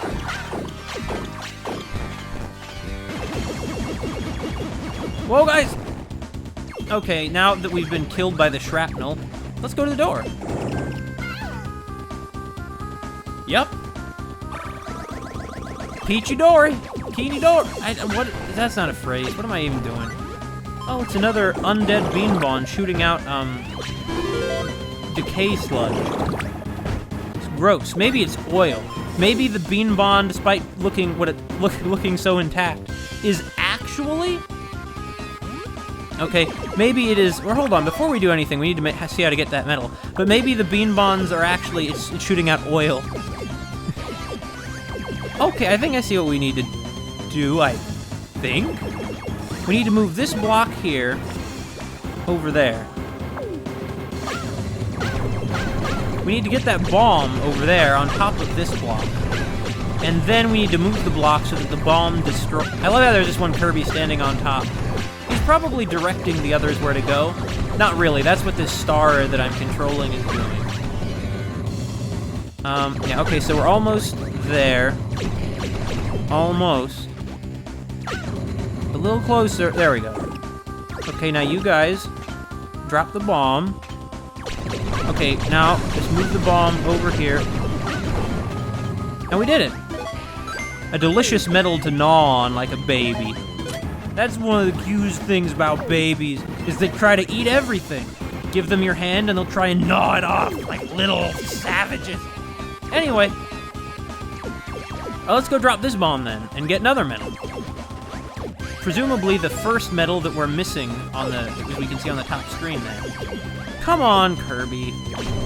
I suppose that Kirby cannot puff up in this form like he normally would. Just everybody get on top of this in a hurry. He could do that. Good. Now, everyone, just get over here. Everybody over here. Now we drop the bomb, and we drop the bomb. And now one of us is stuck in undead goo. Also known as oil. Petroleum. I think it's interesting to me that, like, all of our energy just about is, you know, solar when you get down to it. The energy the calories we get from our food is, our solar. But also, essentially, our fossil fuels are also derived from the sun. Since they're the, you know, fossils of dead organisms, and the energy and the chemical bonds of these organisms is, of course, derived from the sun. All of our energy on Earth, except for that of certain very deep-sea organisms that depend upon chemical vents, the thermal energy from chemical vents at the bottom of the ocean. Except for those kinds of things, everything on Earth depends on the energy of the sun. photosynthesis is essentially where all of our nutrients come from. And the energy becomes, I think, more diluted, sort of. That's not the word for it. I don't know much about nutrition. But sort of less concentrated the higher up in the food chain you go and the further away you get from the plant. Come on! Get up there, you... Okay, guys. Don't stop until you really are up here. And there's nothing up here anyway. Good. I love wasting my time, don't you? Yeah, well, if you don't want to waste time, I guess you shouldn't have been born. What? What's this? Is that carrying a ring, that birdie? Yeah, it is. Birdie, what is that thing you're carrying? And why? Well, I suppose it's something... Oh, I see. So the birdies have taken up residence in these ruins built by the ancient Beanbon civilization. The ancient Popopo civilization, I suppose I could say. I wonder what this Beanbon civilization was like. This strikes me as kind of Mayan-y. Hey, what we got going here? Oh, we're gonna roll one of their ancient gears down a slope. For some reason.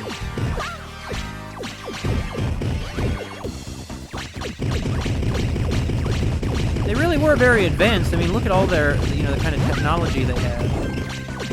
Yeah, that mummy's just gonna get beaten to death now. Ah, well, it gets no sympathy for me, because it's already dead! We're just trying to let the suffering finally end for that poor creature. Huh? Oh, I guess this'll make the bridge fall? I would have figured we could just keep ramming into the gear, and it would... Oh, it wasn't a bridge at all. And it would knock through the door. I suppose that must be a pretty heavy-duty door. It's odd that this... I mean, what are we doing with this gear? Surely in this state, when his consciousness is so fractured, Kirby could not repair a machine with it. No! Not you again, other Beanbon. Let's just be on our way before more things come back to life. I mean, that's the last thing we need, you know? What was that Kirby just doing just now? It looked like he was, like, squashed on top of the, gear. Maybe he was. How cute. Oh, good. Go through. There you go. Now, those Beanbons are still marching after us. They're very, very slowly doing so, which is understandable since their muscles are... Wait, muscles? They're plants! Plants don't have muscles! But plants don't normally move, so I don't really know. I suppose these plants do have muscles.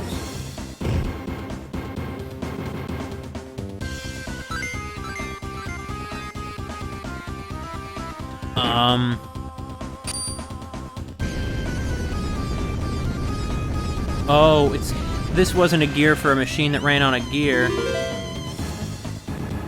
Well, I suppose we'll all of us hang from this and see what happens. Is it going to trigger the bomb? Is that the detonator? I mean, there are 10 of us here, nothing's happening.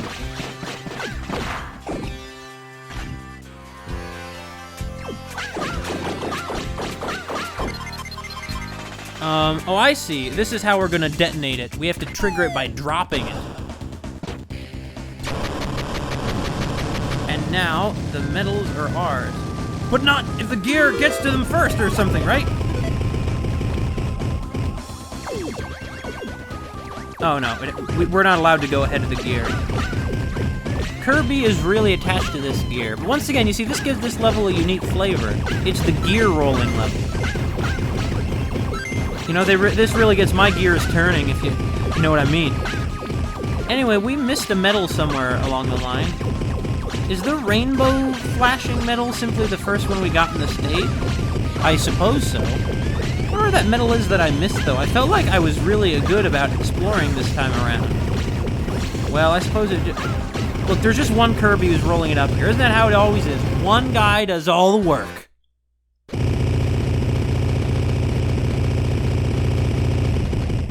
They really love their gear friend, huh?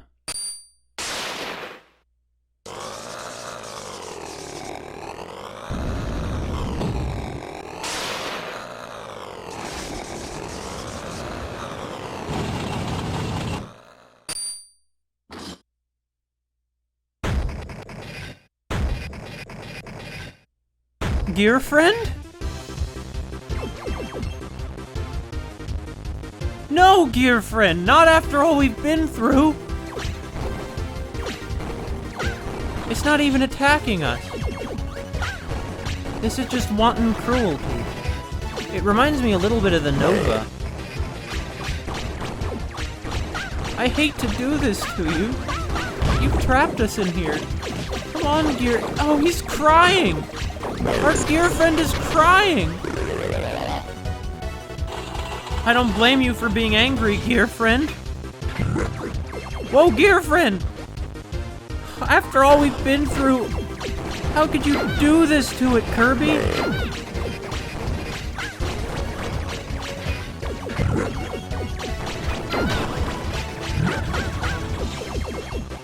Oh.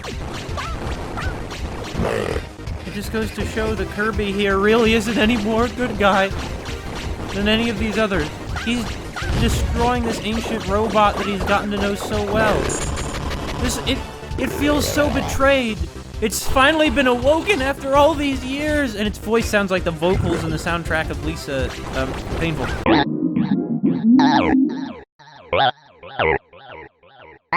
Anyway, it sounds like it's burping is what it sounds like.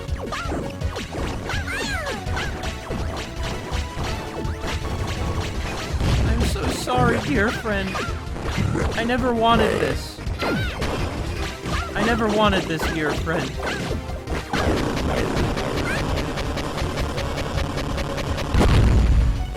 I'm sorry.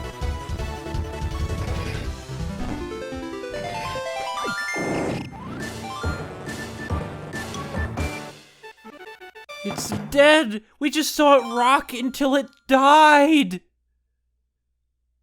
Oh, gear friend!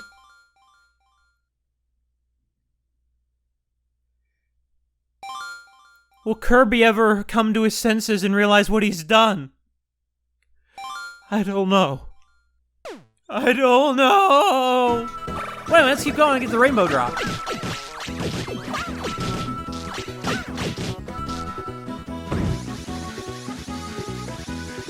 Kirby retains some vague memory of the rainbow drop.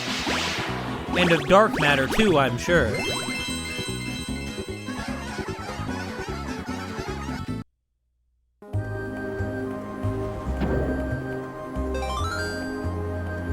Ah, so now we're on the third circle of hell.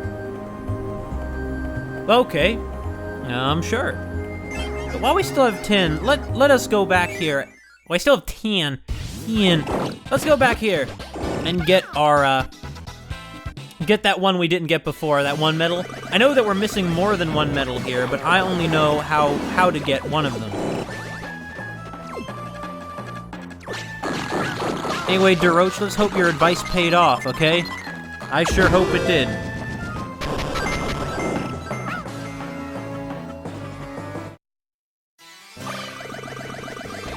We still have a key. So where can we use it? I get it. We just have to ride the gondola creature all the way to the end, don't we? So I shouldn't have been so hasty about smashing its shell then. I was right. Suppose part of the fun in Kirby Mass Attack is treasure hunting, though, isn't it? Or, though. I'm saying it as if anything that just happened or I just did would go against the thesis that was part of the fun. Anyway, let's go to stage 9.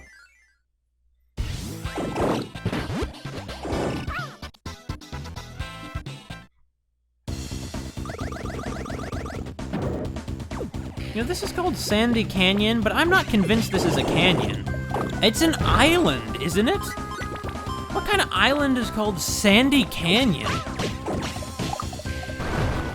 I don't see any canyon. Are we in a canyon? If so, it seems something more like a basin. Now, once again, you're seeing why the Stactus are so dangerous. Because they all, I tell them to leap at it, but they all end up hurting themselves instead. I suspect these ruins were built by the people who built the ruins in the Mirror World. Presumably the ancient Halcandrins. since that's the answer to everything in Kirby lore. Halcandra. Halcandra did it. Halcandra built Nightmare. In any case, as nice as it is out here in the blue, warm sky, we're going in. Where, in all fairness, it'll probably be hot, too. Oh, it's another image of a gear creature. Don't remind me. We'll go orange.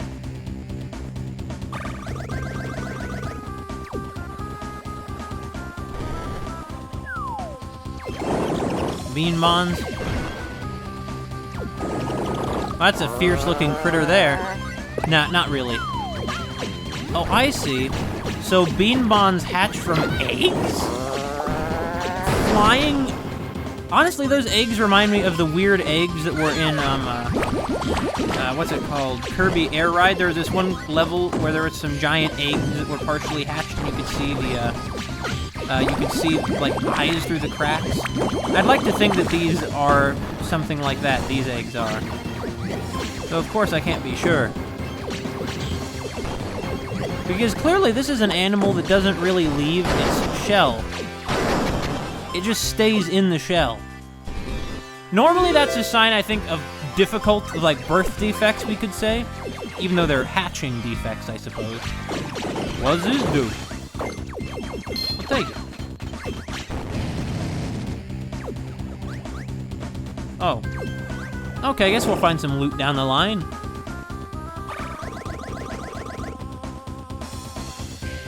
Is this the same room or a different room? Well, we went orange once, we'll go orange again. Yeah, I think it is the same room.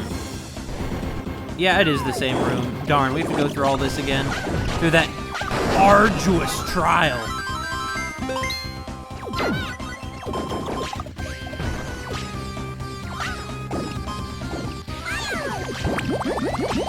Oh, I thought we went to a different room for the armor eggs. I suppose I was mistaken. I like this part of the music, because it's sort of like after the intimidating one, this is the part that acknowledges that it's sort of beautiful here. The beauty and the mystery. The wonder and the mystery of Potato Canisius. Don't let it smash you, Kirby! Especially not you, Kirby. Kirby. Ah, that's a bit of a stretch, isn't it? Anyway, we killed all of the unhatched creatures again. Although, like I said, for all I know, that could be their adult phase of their life cycle. There are a lot of odd animals in the world. It's lucky I chose the one that gave us the key first, huh? I mean, maybe not, but I like to think so. Okay, now he's open. Oh. I'm amazed these Kirbys are collectively heavy enough to lift that thing.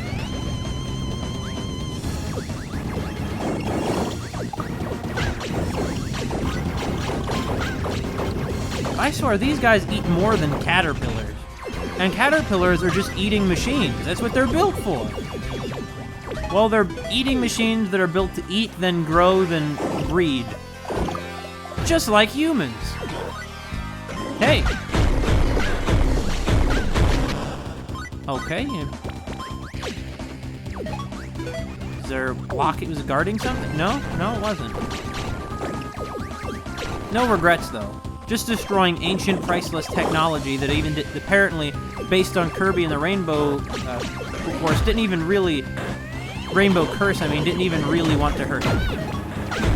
No! You! It is deadly, though, is the issue.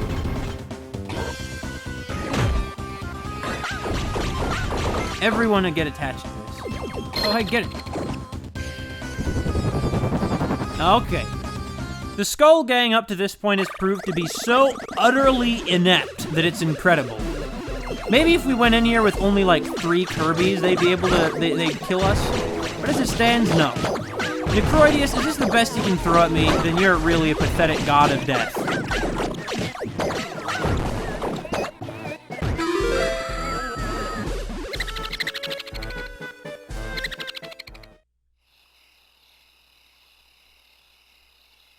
They're weak, but it is true there are a lot of them.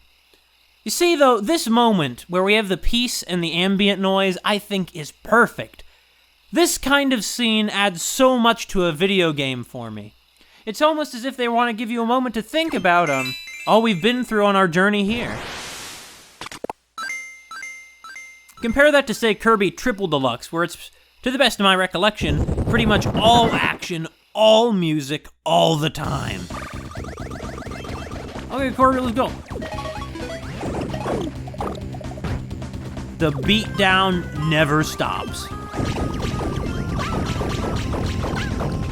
Everyone cling to this. Let's see how low we can make this go. Tactics Ogre, let us cling together.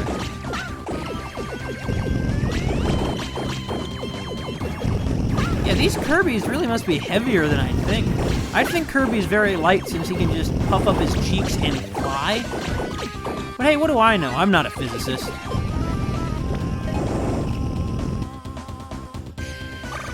Once again, very impressive that the door moves with anyway.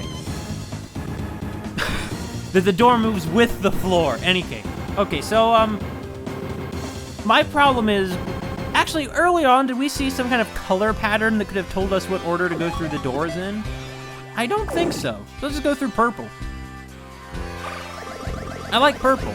It's pretty close to pink, the best color. Oh, just a nice, casually, leisurely lift ride. Oh, this is a new thing. What would they get smashed against here? I'll tell you what, nothing. Oh, I don't believe a block like that ever turned up ever before in any Kirby game. This gives us a good view of the architecture. As you can see some of it in the background there. It's really rather breathtaking stuff. I mean, this was, like, clearly whoever built this place knew what they were doing. Go! We gotta smash through all the barriers to our progress. To our survival, all the barriers to that must be eliminated. I mean, that's kind of our raison d'etre. Now, our raison d'etre is to survive and not let everyone die. Come on, get Kirby's gotta smash everything, Kirby's. I know we lost one man. One Kirby. One man, one Kirby. They're all men.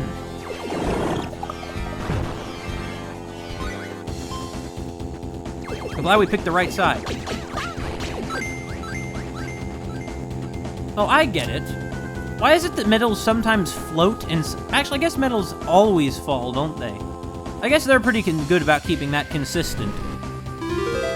Just like in real life, if you leave something in the air, it falls. Unless it's a magnet suspended over a magnet of the opposite polarity. Darn it.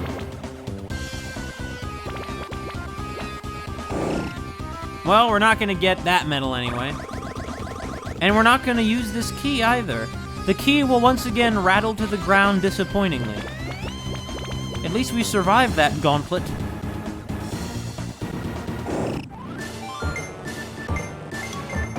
I don't think it's much of a success. I didn't even get a bronze star because I lost to Kirby.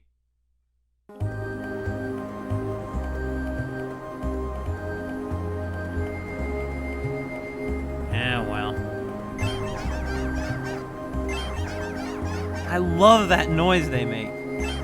All this small Kirby's together reminds me of Madotsky with all her mini Madotskis and Yume Nikki. Now go Poya yourself. So you guys are running along. I imagine they're running along sort of blathering things like apple, apple, food, I'm hungry, food, sand, I'm hungry. Whoa. That didn't look like the safest sort of thing up there. Another Beanbon died, too.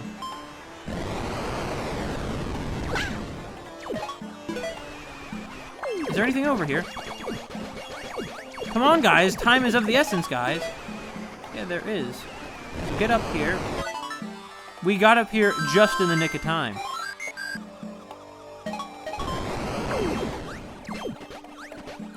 Okay, guys, don't stop going. We have to... Now let's just wait down here for that column of sand to pass over. Have you ever had a little bit of sand blowing at your skin? It hurts. Now, if you had this much, I mean, that'd kill you. Or it could. Especially as you can see, there are solid particles caught up in this. What is this anyway? Is this wind? What the heck kind of strong winds are there around here? You see, I had to try and get that one stupid Kirby, the other ones had to... Why did it make that noise if it's a bad thing that the stack disc was gone?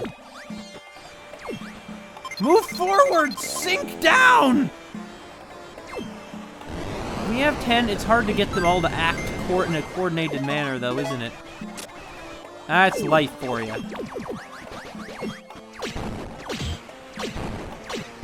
So, why are these metal blocks here? Oh, this is why. All right, giant candy.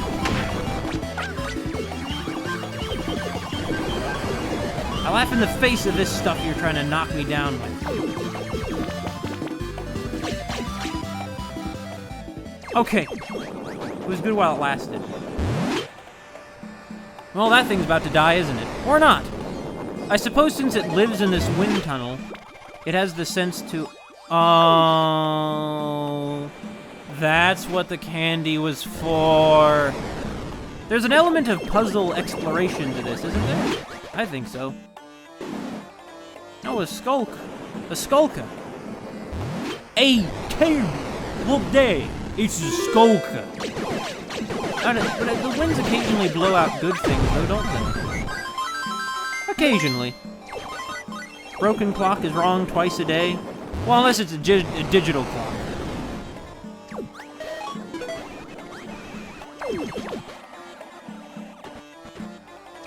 Oh, God. Gorsh, Mickey! But I think there actually is something beneath this sand, and so there is. Oh, guys, let's go kill more Scullies. Or are they already undead? I don't know. I don't know what's up with the Scullies. I suspect they might have something to do with Glacia, though, or maybe Dark Crafter. I say this, of course, because they had the same music. Like, very briefly in the opening of Kirby and the Rainbow Curse, the music associated with Glacia is the Skull Gang music.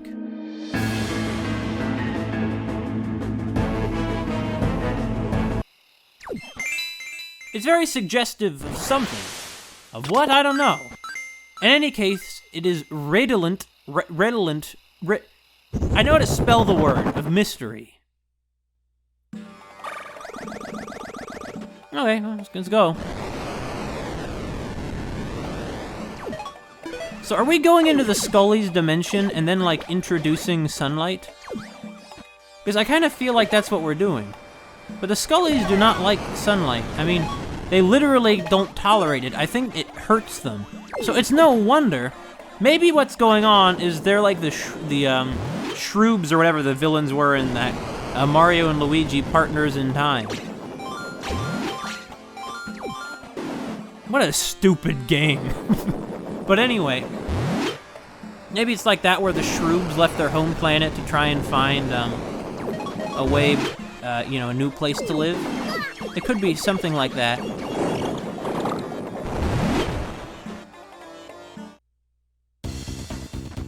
Well, we're deep underground now, and there's our exit out when we come back.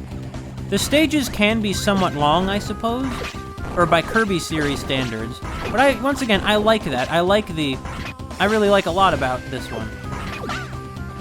Is there any reason I'm smashing these? I'm just doing it because I guess I expect something to happen. How long does this chain go? Is it indefinite? Is this building constructing the star blocks?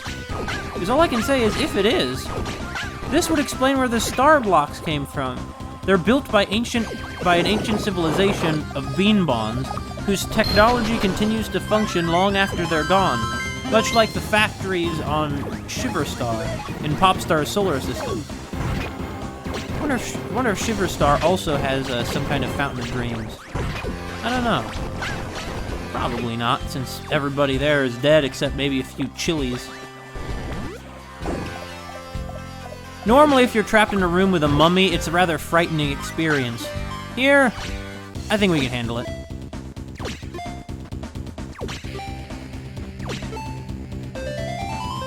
These Kirbys are like Pikmin. I even fling them at stuff.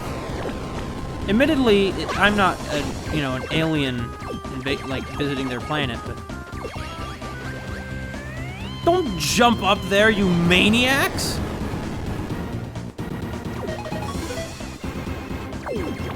What I'm wondering is there anything this way? There is. Nothing. Okay, I see they have that motif of the gear face again. Oh no! Get out of there! Well, we lost one. Oh wait, that doesn't kill them. Okay. I think I did pretty good only letting one get damaged like that.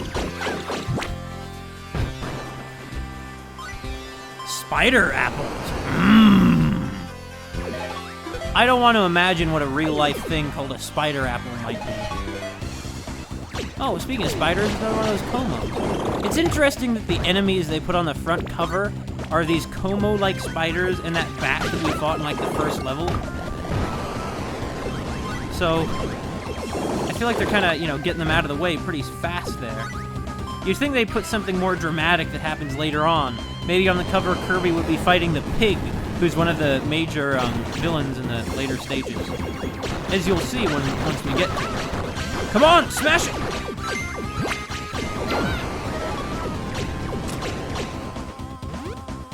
Well, we all survived.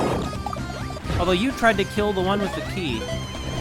Where I come from, we don't like it when people try and kill us. Now, I'm not here to judge your cultural ways, oh Beanbons, but you're not really Beanbons anyway, you're dead! Although, are they any less Beanbons if they're dead? I mean, really? Like, seriously speaking? Well, we needed to smash those because if we didn't, when we dropped the chest, it would land on top of them and the wind would destroy it or blow it away or something like that.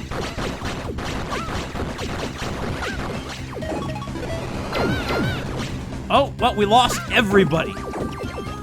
They're all gone now. Get everybody back. Get them back. I think we did it, more or less. Yeah, we're still at 10 out of 10. Which is good, because otherwise this key would have been all for naught. And I'm going to hang here safely for a moment. But even though it looks like the Kirbys are sort of struggling to hold on, judging by the way they're shaking. But I think it's very important to finally be able to use a key. I feel so, I don't know, validated. Like, it saved me from all... I still don't understand why that one medal is rainbow color, not the other one. Anyway. Kill him, kill him, kill him. We did it. Good job, guys.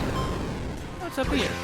Certainly, not any, medals, because we got the last medal. So actually, why am I even smashing these at all? I don't care about these.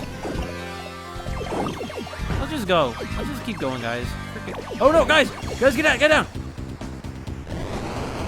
That could have went south fast.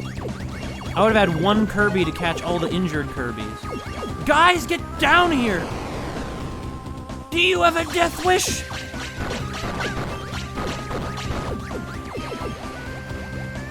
Oh boy. Next time we're gonna smash the 3-star block. Like right now, smash it! Smash the crud out of the 3-star block. We made it. Good job, boys. Good job. Maybe the star guiding them is the consciousness of the true Kirby, and he's aware of some of the horrible things he's forced to do.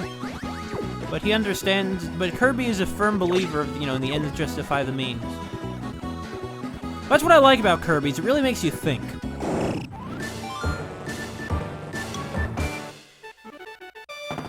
I like how their standard for victory is nobody died. If nobody died, we won. That's normally a sign you're in a bad situation, if that's your standard of success.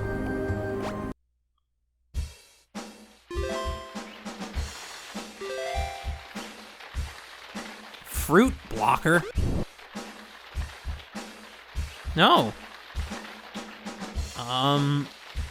Oddly specific.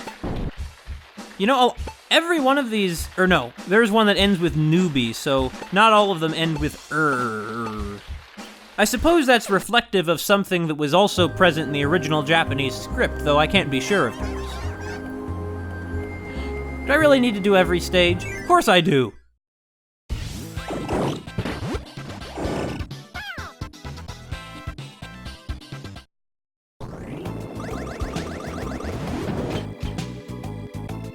Are we walking into a nightclub?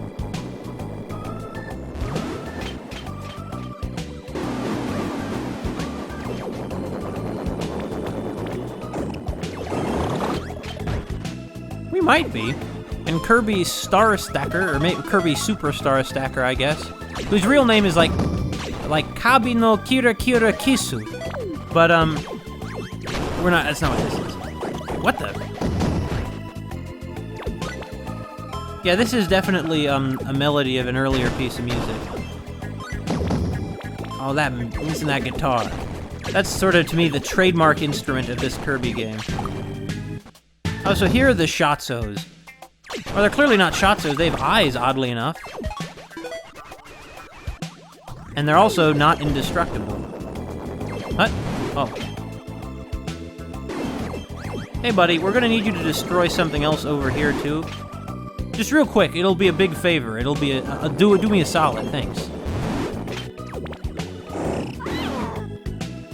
Here we are, wandering around in the City of Pillars. All that's left of the old civilization that once stood on these lands. Makes you think. Oh, I see. We need to get the top cannon to smash the other silver block to get the medal.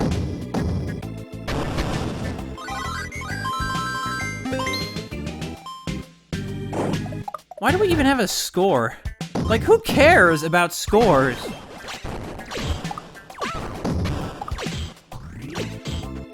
Okay, we're almost on the level it needs to be on. There we go, now it is. Uh-oh. Well, now we can just destroy it, who cares anymore? We got the medal, we got what we came for, and Kirby destroys all things in his wake that do not exist to serve him. He is the ultimate solipsist. Oh, it's a nice touch when you tap it, they bounce. It's like with those schnozzes earlier. And as I was saying, by the way, in that schnoz stage, they don't come back. That's their one appearance, and that's their stage, and it makes it feel much more like a real place with a distinct personality to it, you know?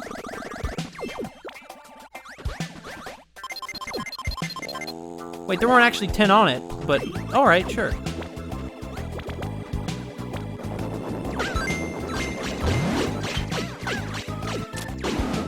So fun to send them flying.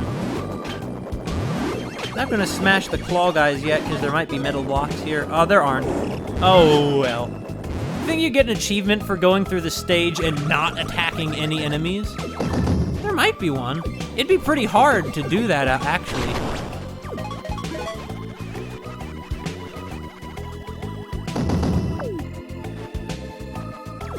Cannons?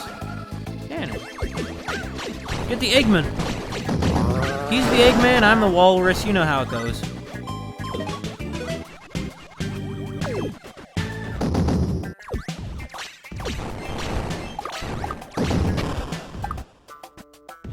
Is there something behind us it could destroy?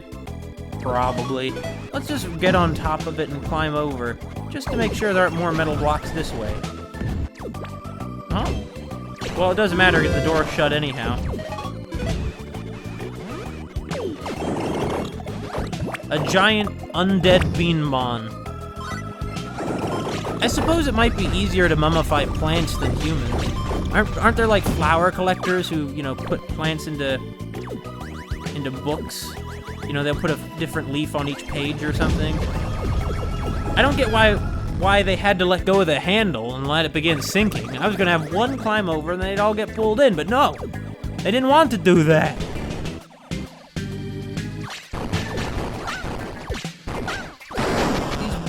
These eggs even make a gross, like, buzzing noise? Now, these are the ones that look like the eggs from Air Ride.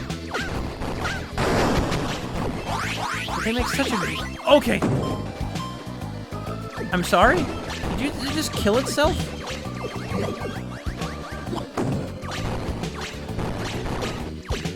I think the answer is yes. What are these egg things? Why are they in the desert? Oh, there are so many mysteries in this world of ours. Who could ever really understand them all? And all their glorious intricacy. There we go. Okay, guys. Smash them up, smash them up, smash them all up, and we'll be on our way, guys. Smash them all up, guys. Good job, guys. You did it. Yeah, just stand there, you one last Kirby. I mean, I'm speaking a little too late because it already happened. Yeah, just stand there, look around, looking out for trouble as the ceiling is sinking and gonna kill you. But if one of them dies, Kirby still lives on, doesn't he? Not that it's that surprising. I mean, Kirby's an odd guy. Most people, if you cut him into 10 pieces, they'd just be good and dead. There would be no saving them. Although I suppose Kirby wasn't cut into 10 pieces, he was magically... It's magic. What? Oh. I kind of hoped to explore around up there, but sure. Oh, we got a medal!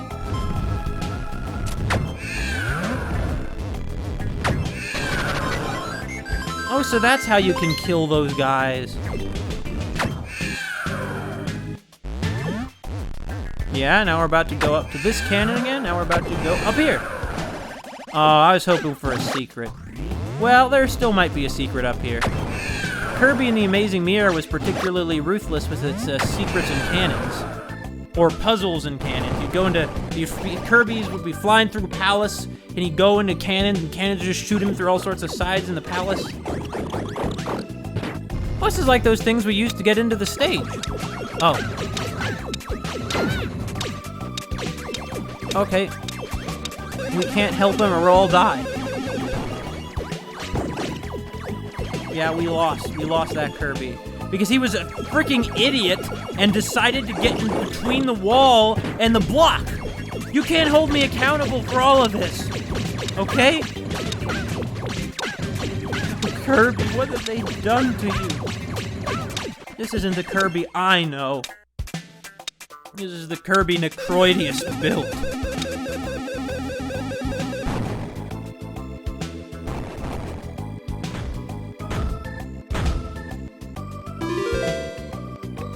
Maybe the ancient Beanbons really did originally build the star blocks. It could be! Is it gonna be... Well, it can't be a Stactus. Is it gonna be a, Yeah, it's one of these guys. And this would seem to confirm that there's some kind of robot. I see the weak point. Or not? It killed him! But we got him back. We have to grab that handle in the middle of it somehow. What? Hey, mate.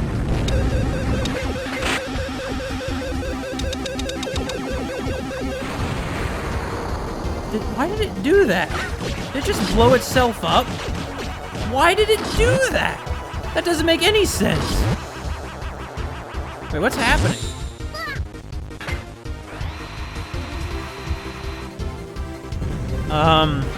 Anyway, get out of the way. Oh, I see, we're gonna pull it right out of the ceiling is what we're gonna do.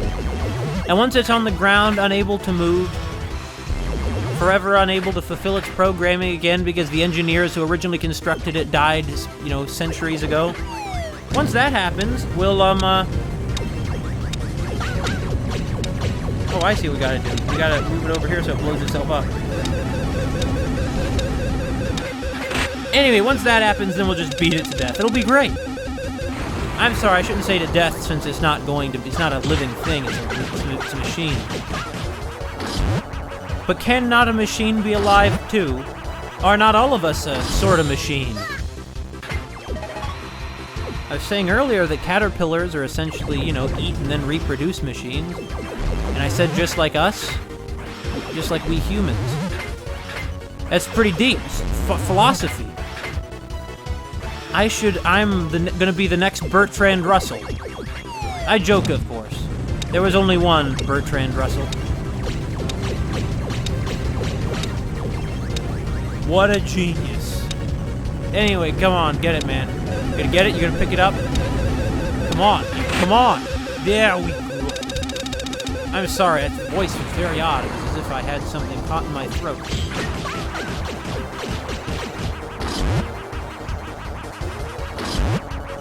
Wait, what the?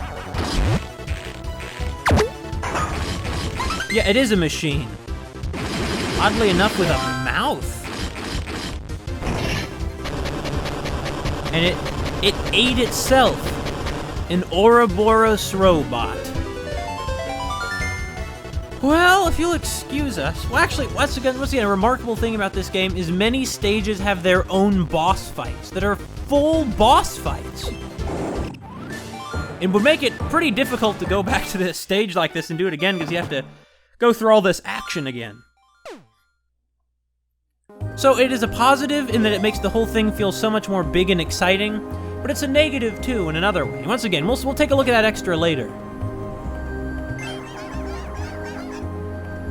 Man, I feel like we are closer to getting to the heart of this island. So, stage 9, here we go. Or no, stage 10, here we go.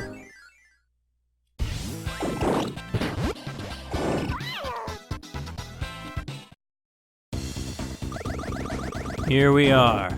One thing I forgot to mention about Strato Patrol is that if you get a game over, the game over screen shows customer service from the anime. I thought that was pretty incredible when I first saw it. I did not expect him to ever turn up in a game, admittedly in part because he's dead.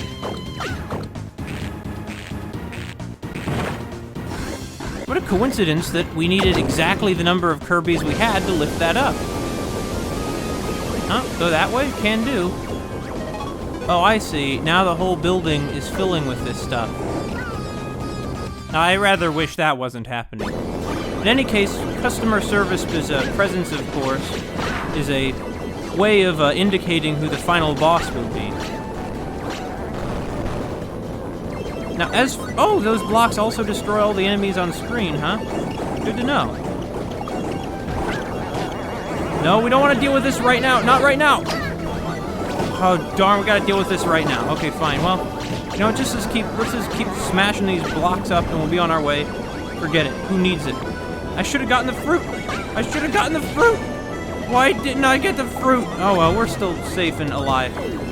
I probably missed a bunch of medals back there. Or probably just one, I mean, honestly. Anyway, unlike in usual Kirby games, we can't go back through those thin platforms you can jump into from beneath, so some good that's gonna do us. The sand is raising, the stakes are high, this music's playing. Reminds me a little bit of that stage with the giant worm in Shantae Half Genie Hero when they're in the tower in the desert. They being one person, Shantae. Get the apple!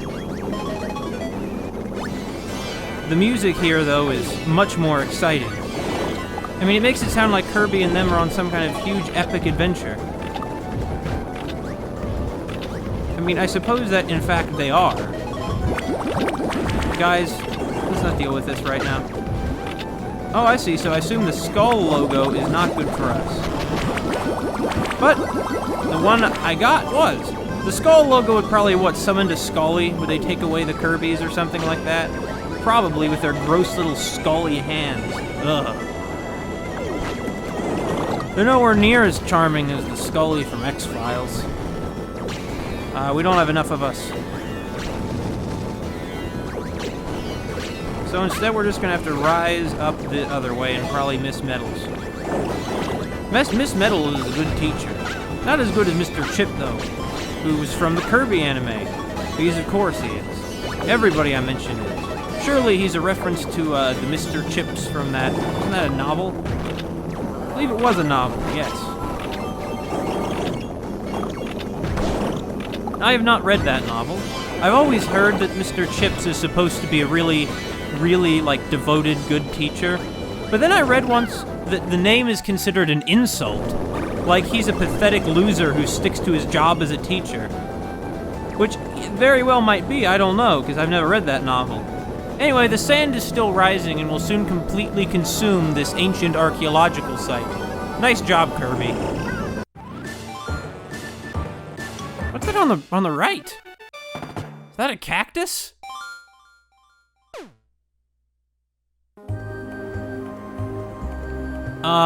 We didn't do so hot there. Let's go back to stage 9. I want more medals. Okay? I want more medals from stage 9. It's so mysterious, all the different doorways. I kind of feel like we should just check it out. Again. I want to make this game take as long as possible. Kill him! Kill the Stactus. Stacti. It's interesting, hold on. Get him, Kirby! Yeah, see, when you knock the top Stactus off, it turns green instead of orange. I wonder what the evolutionary advantage of that was. I mean, I can clearly see what the advantage of stacking was. Because when they're in a stack like this, it hurts them. It's much more difficult for predators to get them, because so much of them are covered in spikes, except the top. But why isn't the top covered in spikes? I suppose there aren't many birds in Sandy Canyon? Which, once again, is a bizarre name for an island. What if it wasn't called Easter Island, but it was called, I don't know, how about Eastern Butte, or Eastern Tundra, even though it was an island?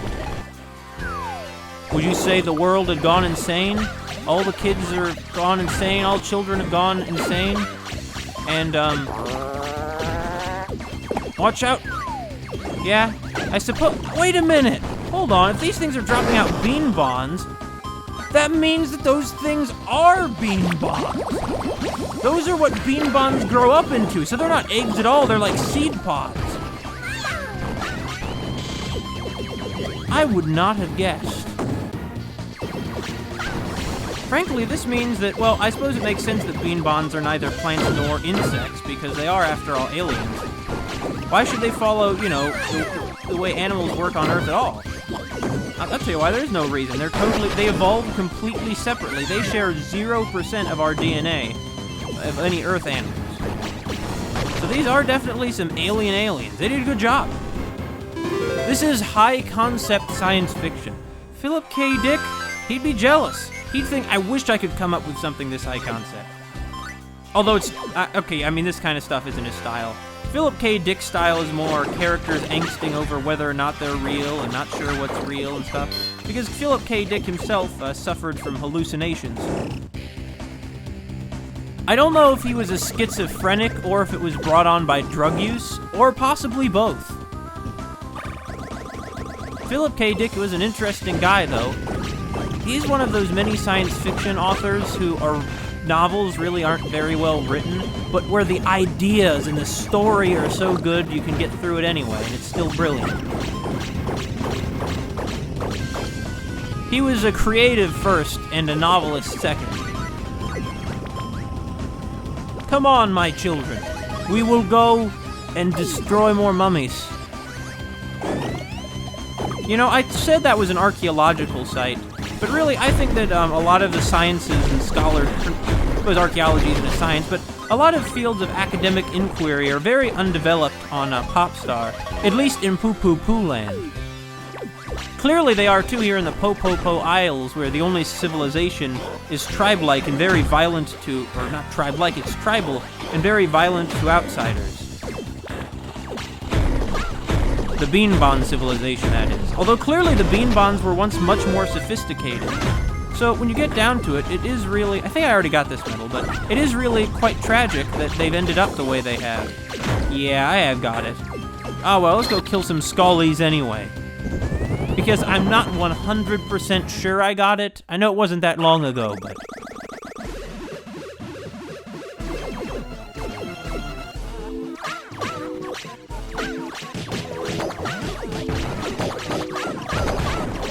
If the Scullies are supposed to be intimidating, they probably shouldn't have made them so pathetically weak.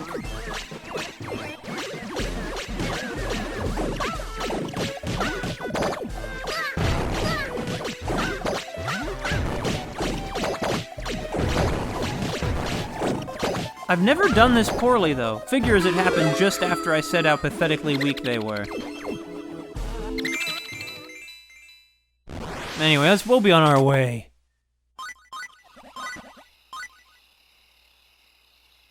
It still is a weird voice that they use in that music, though, isn't it?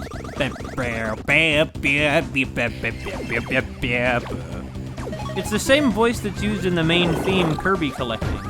It's very strange. Like, why is that the theme? It's just so bizarre they choose this weird, kind of cartoonish voice for the scary Skull Gang. Well, once again, the Skull Gang isn't really very clear who they are, what they are, where they come from, or anything like that. Oh, what do you know? A medal, I assume. Well, just one, I can handle that. Oh. Come on, guys, get the fruit. I, too, love fruit, Kirby. Fruit is one of the best foods. Yeah, no medal at all. I'm surprised, honestly.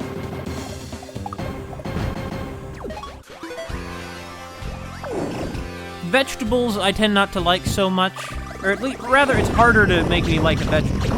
I don't like a raw carrot. I won't just eat that. But you can give me just a raw pineapple, raw apple. I don't even like pineapple that much, but yet even still, I will totally eat it because they're great. Because they're fruit, and fruit's delicious. Fruit is 10 out of 10, 5 stars. Anyway, so I went through the purple door, right? So what happens if I go through the blue door? Ah, flooded part of the pyramid. Maybe once upon... Oh, gosh! Maybe once upon a time... Why do you see, I like how they stack up, but sometimes I don't. I sure wish that you could save people from death in real life the way the Kirbys keep doing it here. In any case, I suppose that back when these buildings were in use, this could have been some sort of reservoir. What's this?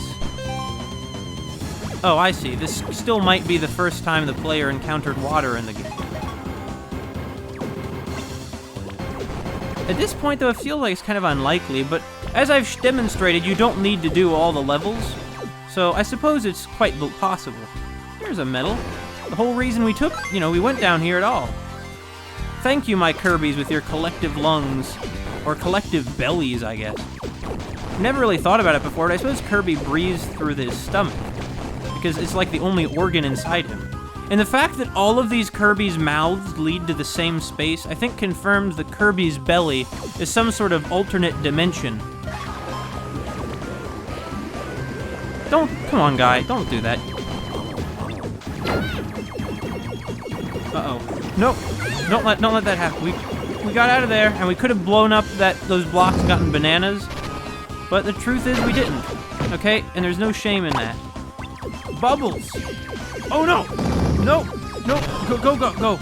Man, we're taking cover because, like, this is an intense war game. Oh, we're gonna have to take out the totem. We're gonna have to do it fast, too, because there's only so much air to go around. But fortunately, that was easy because it was very badly designed. I see. So the purple door is the door that you'd... Well, you're mostly going to the right, so I don't know why the left side door would be the one that takes you out of the stage. In any case, let's go through this door above that marking that's all too reminiscent of our old gear friend. Okay. It's a great view of the, architecture that the, people that the ancient Beanbon civilization so clearly specialized in. It's beautiful, isn't it? Or not that you can see it with all the plants that have overgrown it and began spitting dust everywhere. Classic. Oh, hey, look. Oh, I thought there was water up there. My bee. I thought we could kill all the Beanbons forever. But why would I do that? I'm not some genocidal monster.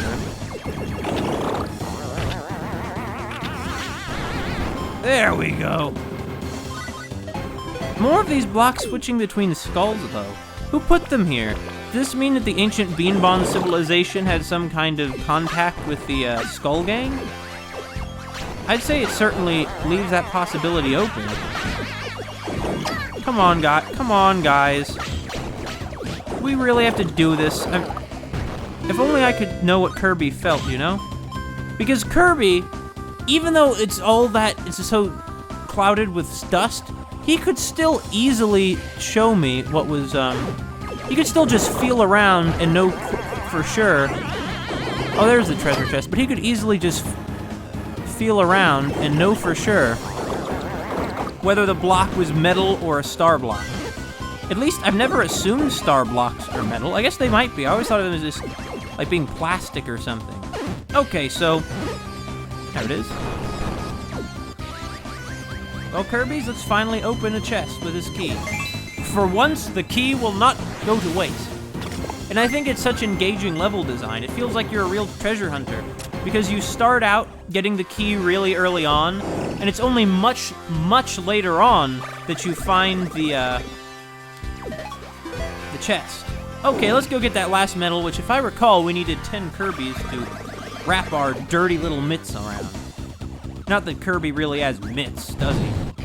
And this is where we lost one Kirby. Let's not let that happen this time, A-Team? We're on our A game, A-Team?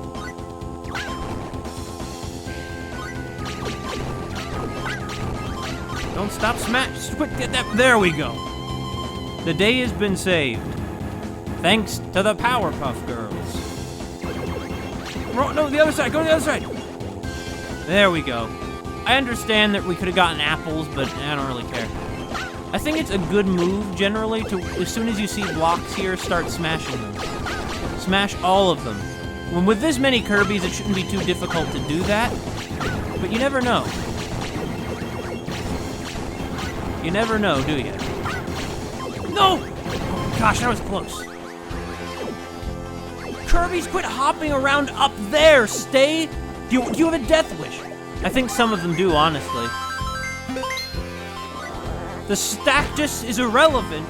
Everything we need is after this part of the stage. I know there was a medal. I probably lost the Kirby trying to get that medal.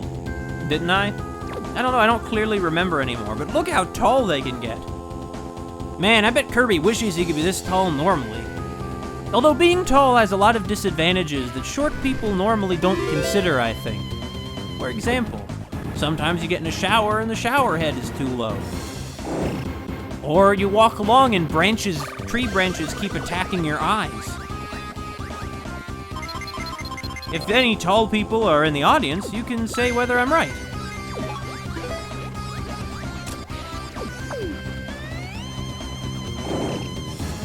I wonder if I'll have an audience by the time this is uploaded. I mean, an audience bigger than maybe 2 or 3 people. That'd be pretty cool. Who knows? I certainly don't. For what it's worth, I am recording this in on 15th July 2017. So that's when this is recorded. We'll see when it goes up.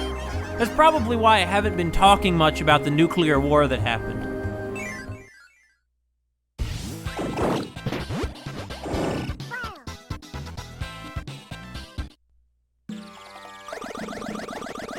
I hear some birds. And Masugaba. Hey, Twin Nuts, you on a desert vacation?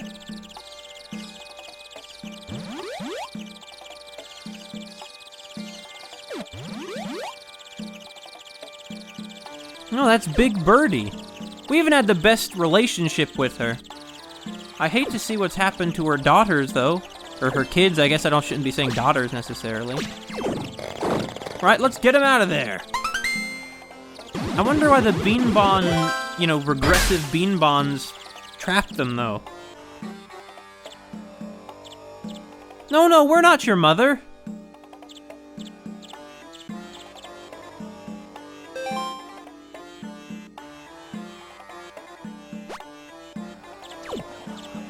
Alright, well, I hope Big Birdee doesn't think we stole her kids. What? Oh no, it's their kidnappers, isn't it? Yeah, it is. The Beanbon bug egg things. Don't let him kill us.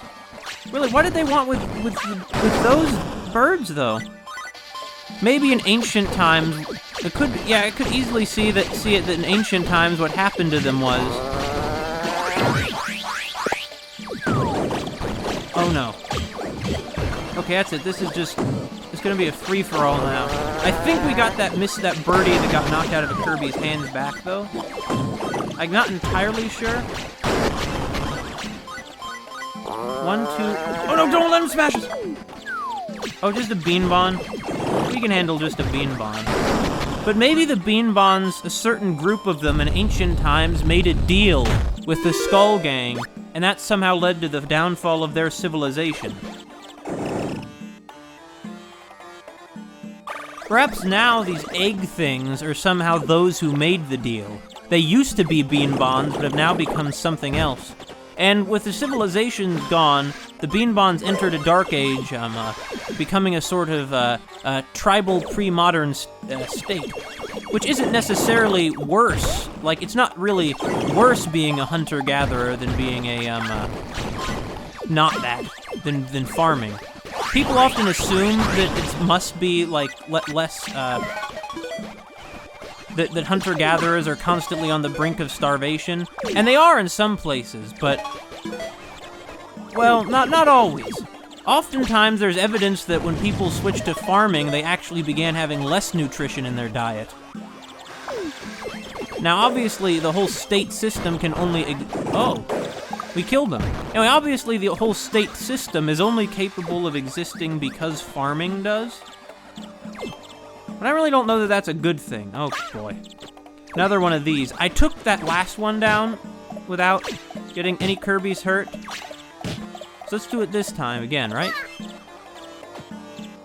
Of course, it had to all be Kirby's who are carrying the little birdies. Wait, have we gotten more of them? No, I still think they're just 5. All right, boys, come on. Yeah, 1, 2. Yeah, there are 5 of them. Well, I'm sure Big Birdee won't get confused because Kirby, like, her kids can tell her how Kirby saved them.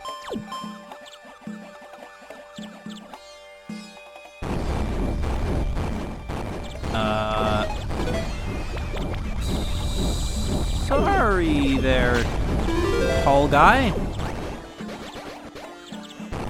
No! No! No! No!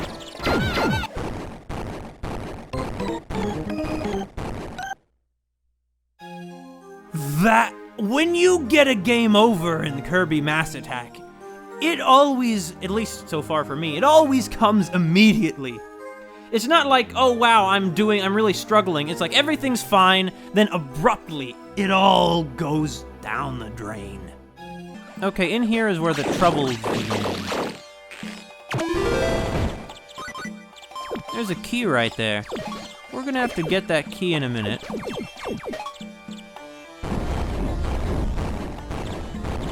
And we'll use it to open that chest. Okay, well, there goes that giant Eggman. He's very different from my Eggman. Goo goo bajoo.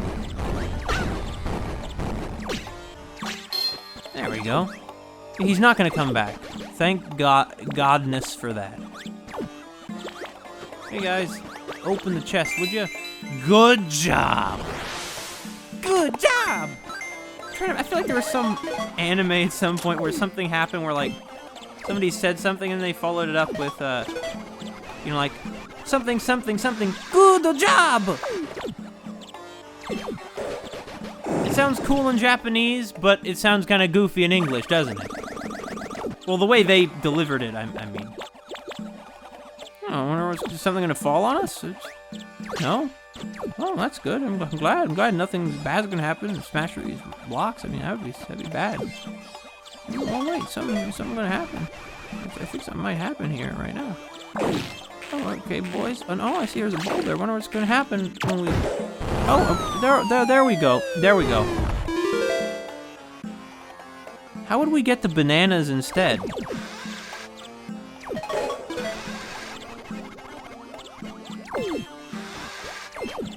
Is there even a way? I mean, of course there is. Look at the blocks here. There must be a way. Even the weight of 10 Kirbys isn't enough to break solid metal, though. Oh! Okay, guys, just run. Let's just run. Forget the fruit, guys. Our lives are on the line. Occasionally, there's things more important than food. Kirby, do you understand this, Kirby? There we go. Oh, darn, I should have let it. There would have been a medal if I let it. Okay. Huh? Oh, I'll gladly smash up another one of these egg things. Goo goo bajoob. Goo goo bajoob. They get no sympathy from me. Oh wait, no, we got all the medals. Good. This is now my favorite stage. Big Birdee will be so proud of us.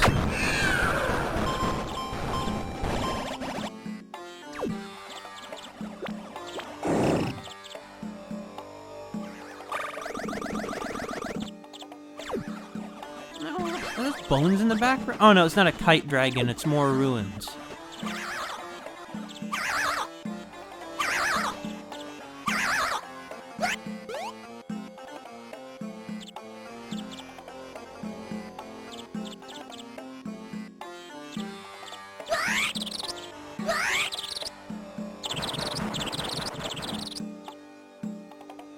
You're welcome, Big Birdee. Well, that's not the last we're gonna see of that old girl.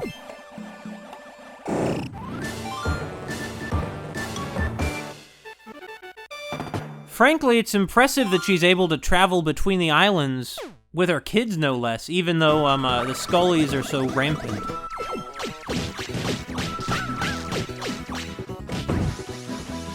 Another rainbow drop, another rainbow bridge. It's interesting that in the Popopo Islands, the rainbow bridges are not used to connect the islands, as we see in Kirby's Dream Land 2, but rather are used to travel across the island itself. Oh, that sounded like a friendly guy. Wanna chat? Lady Ivy? That's the second boss, by the way, Lady Ivy. Ah, you're back. Well then, let me offer you some information.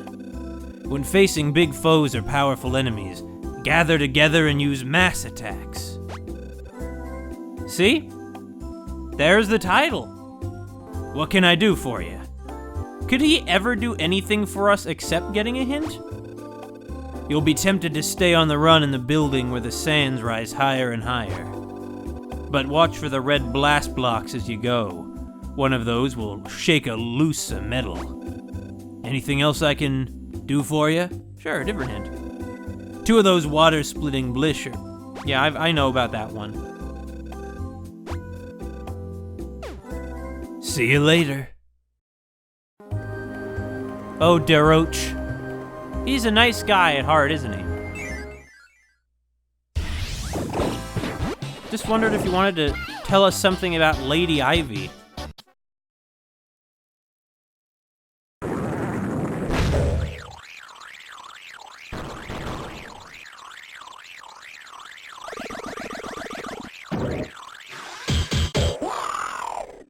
Whoops. I'm gonna be honest, Lady Ivy, you don't strike me as the brightest cookie in the pack.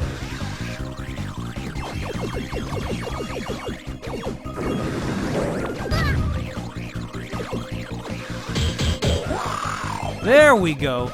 I see, we have to knock this thing onto her, like, after she's already bumped her head on it. Wait, she killed those Stactus even though she makes them? I suppose this confirms that these piranha plant-looking guys are the same species as the Stacti.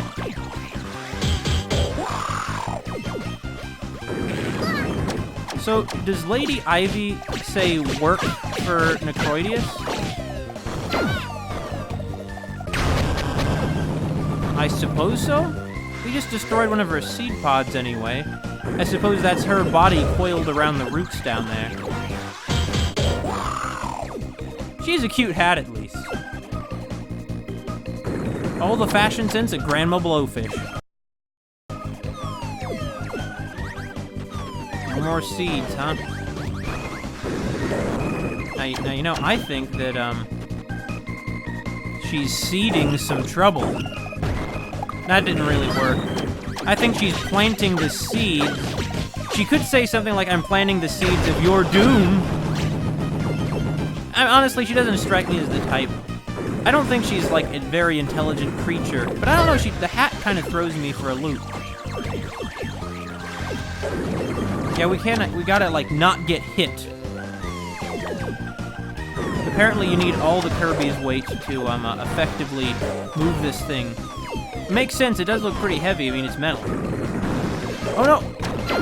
So what would happen if we came here though with, say, 9 Kirbys?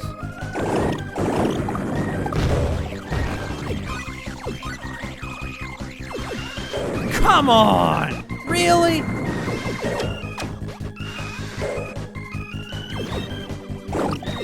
In any case, this is certainly unique. I don't think there's ever been another enemy Kirby has fought in this way, ever.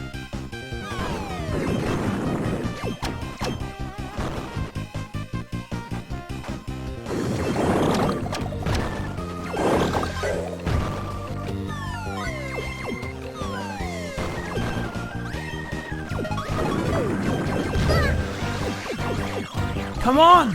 Kirby! There we go! We did it, you guys! We did it! Lady Ivy? Oh, there she is. Dropping arrow seeds. I've seen seeds that fall like helicopter blades. I forget what the tree is called that grows them. But I've never seen seeds that are shaped like arrows designed to kill you. Come on! Like, 1 Kirby too few is all that took? So what happens if we let this pod, like, not be destroyed? Whatever it is, I'm sure it would hurt us.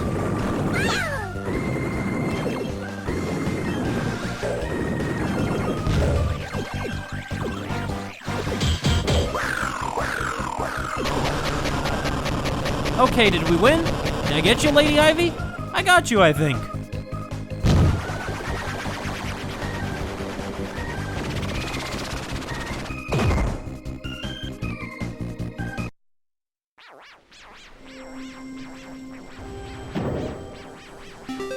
So she did indeed work for the Skull Gang. Oh, that classic heavenly tune. I wonder why the platform has been locked in place now. But it has. And we'll be on our way. Like a caterpillar of Kirby's.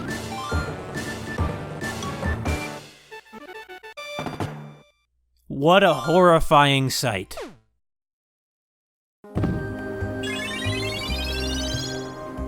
See you later, Daroch.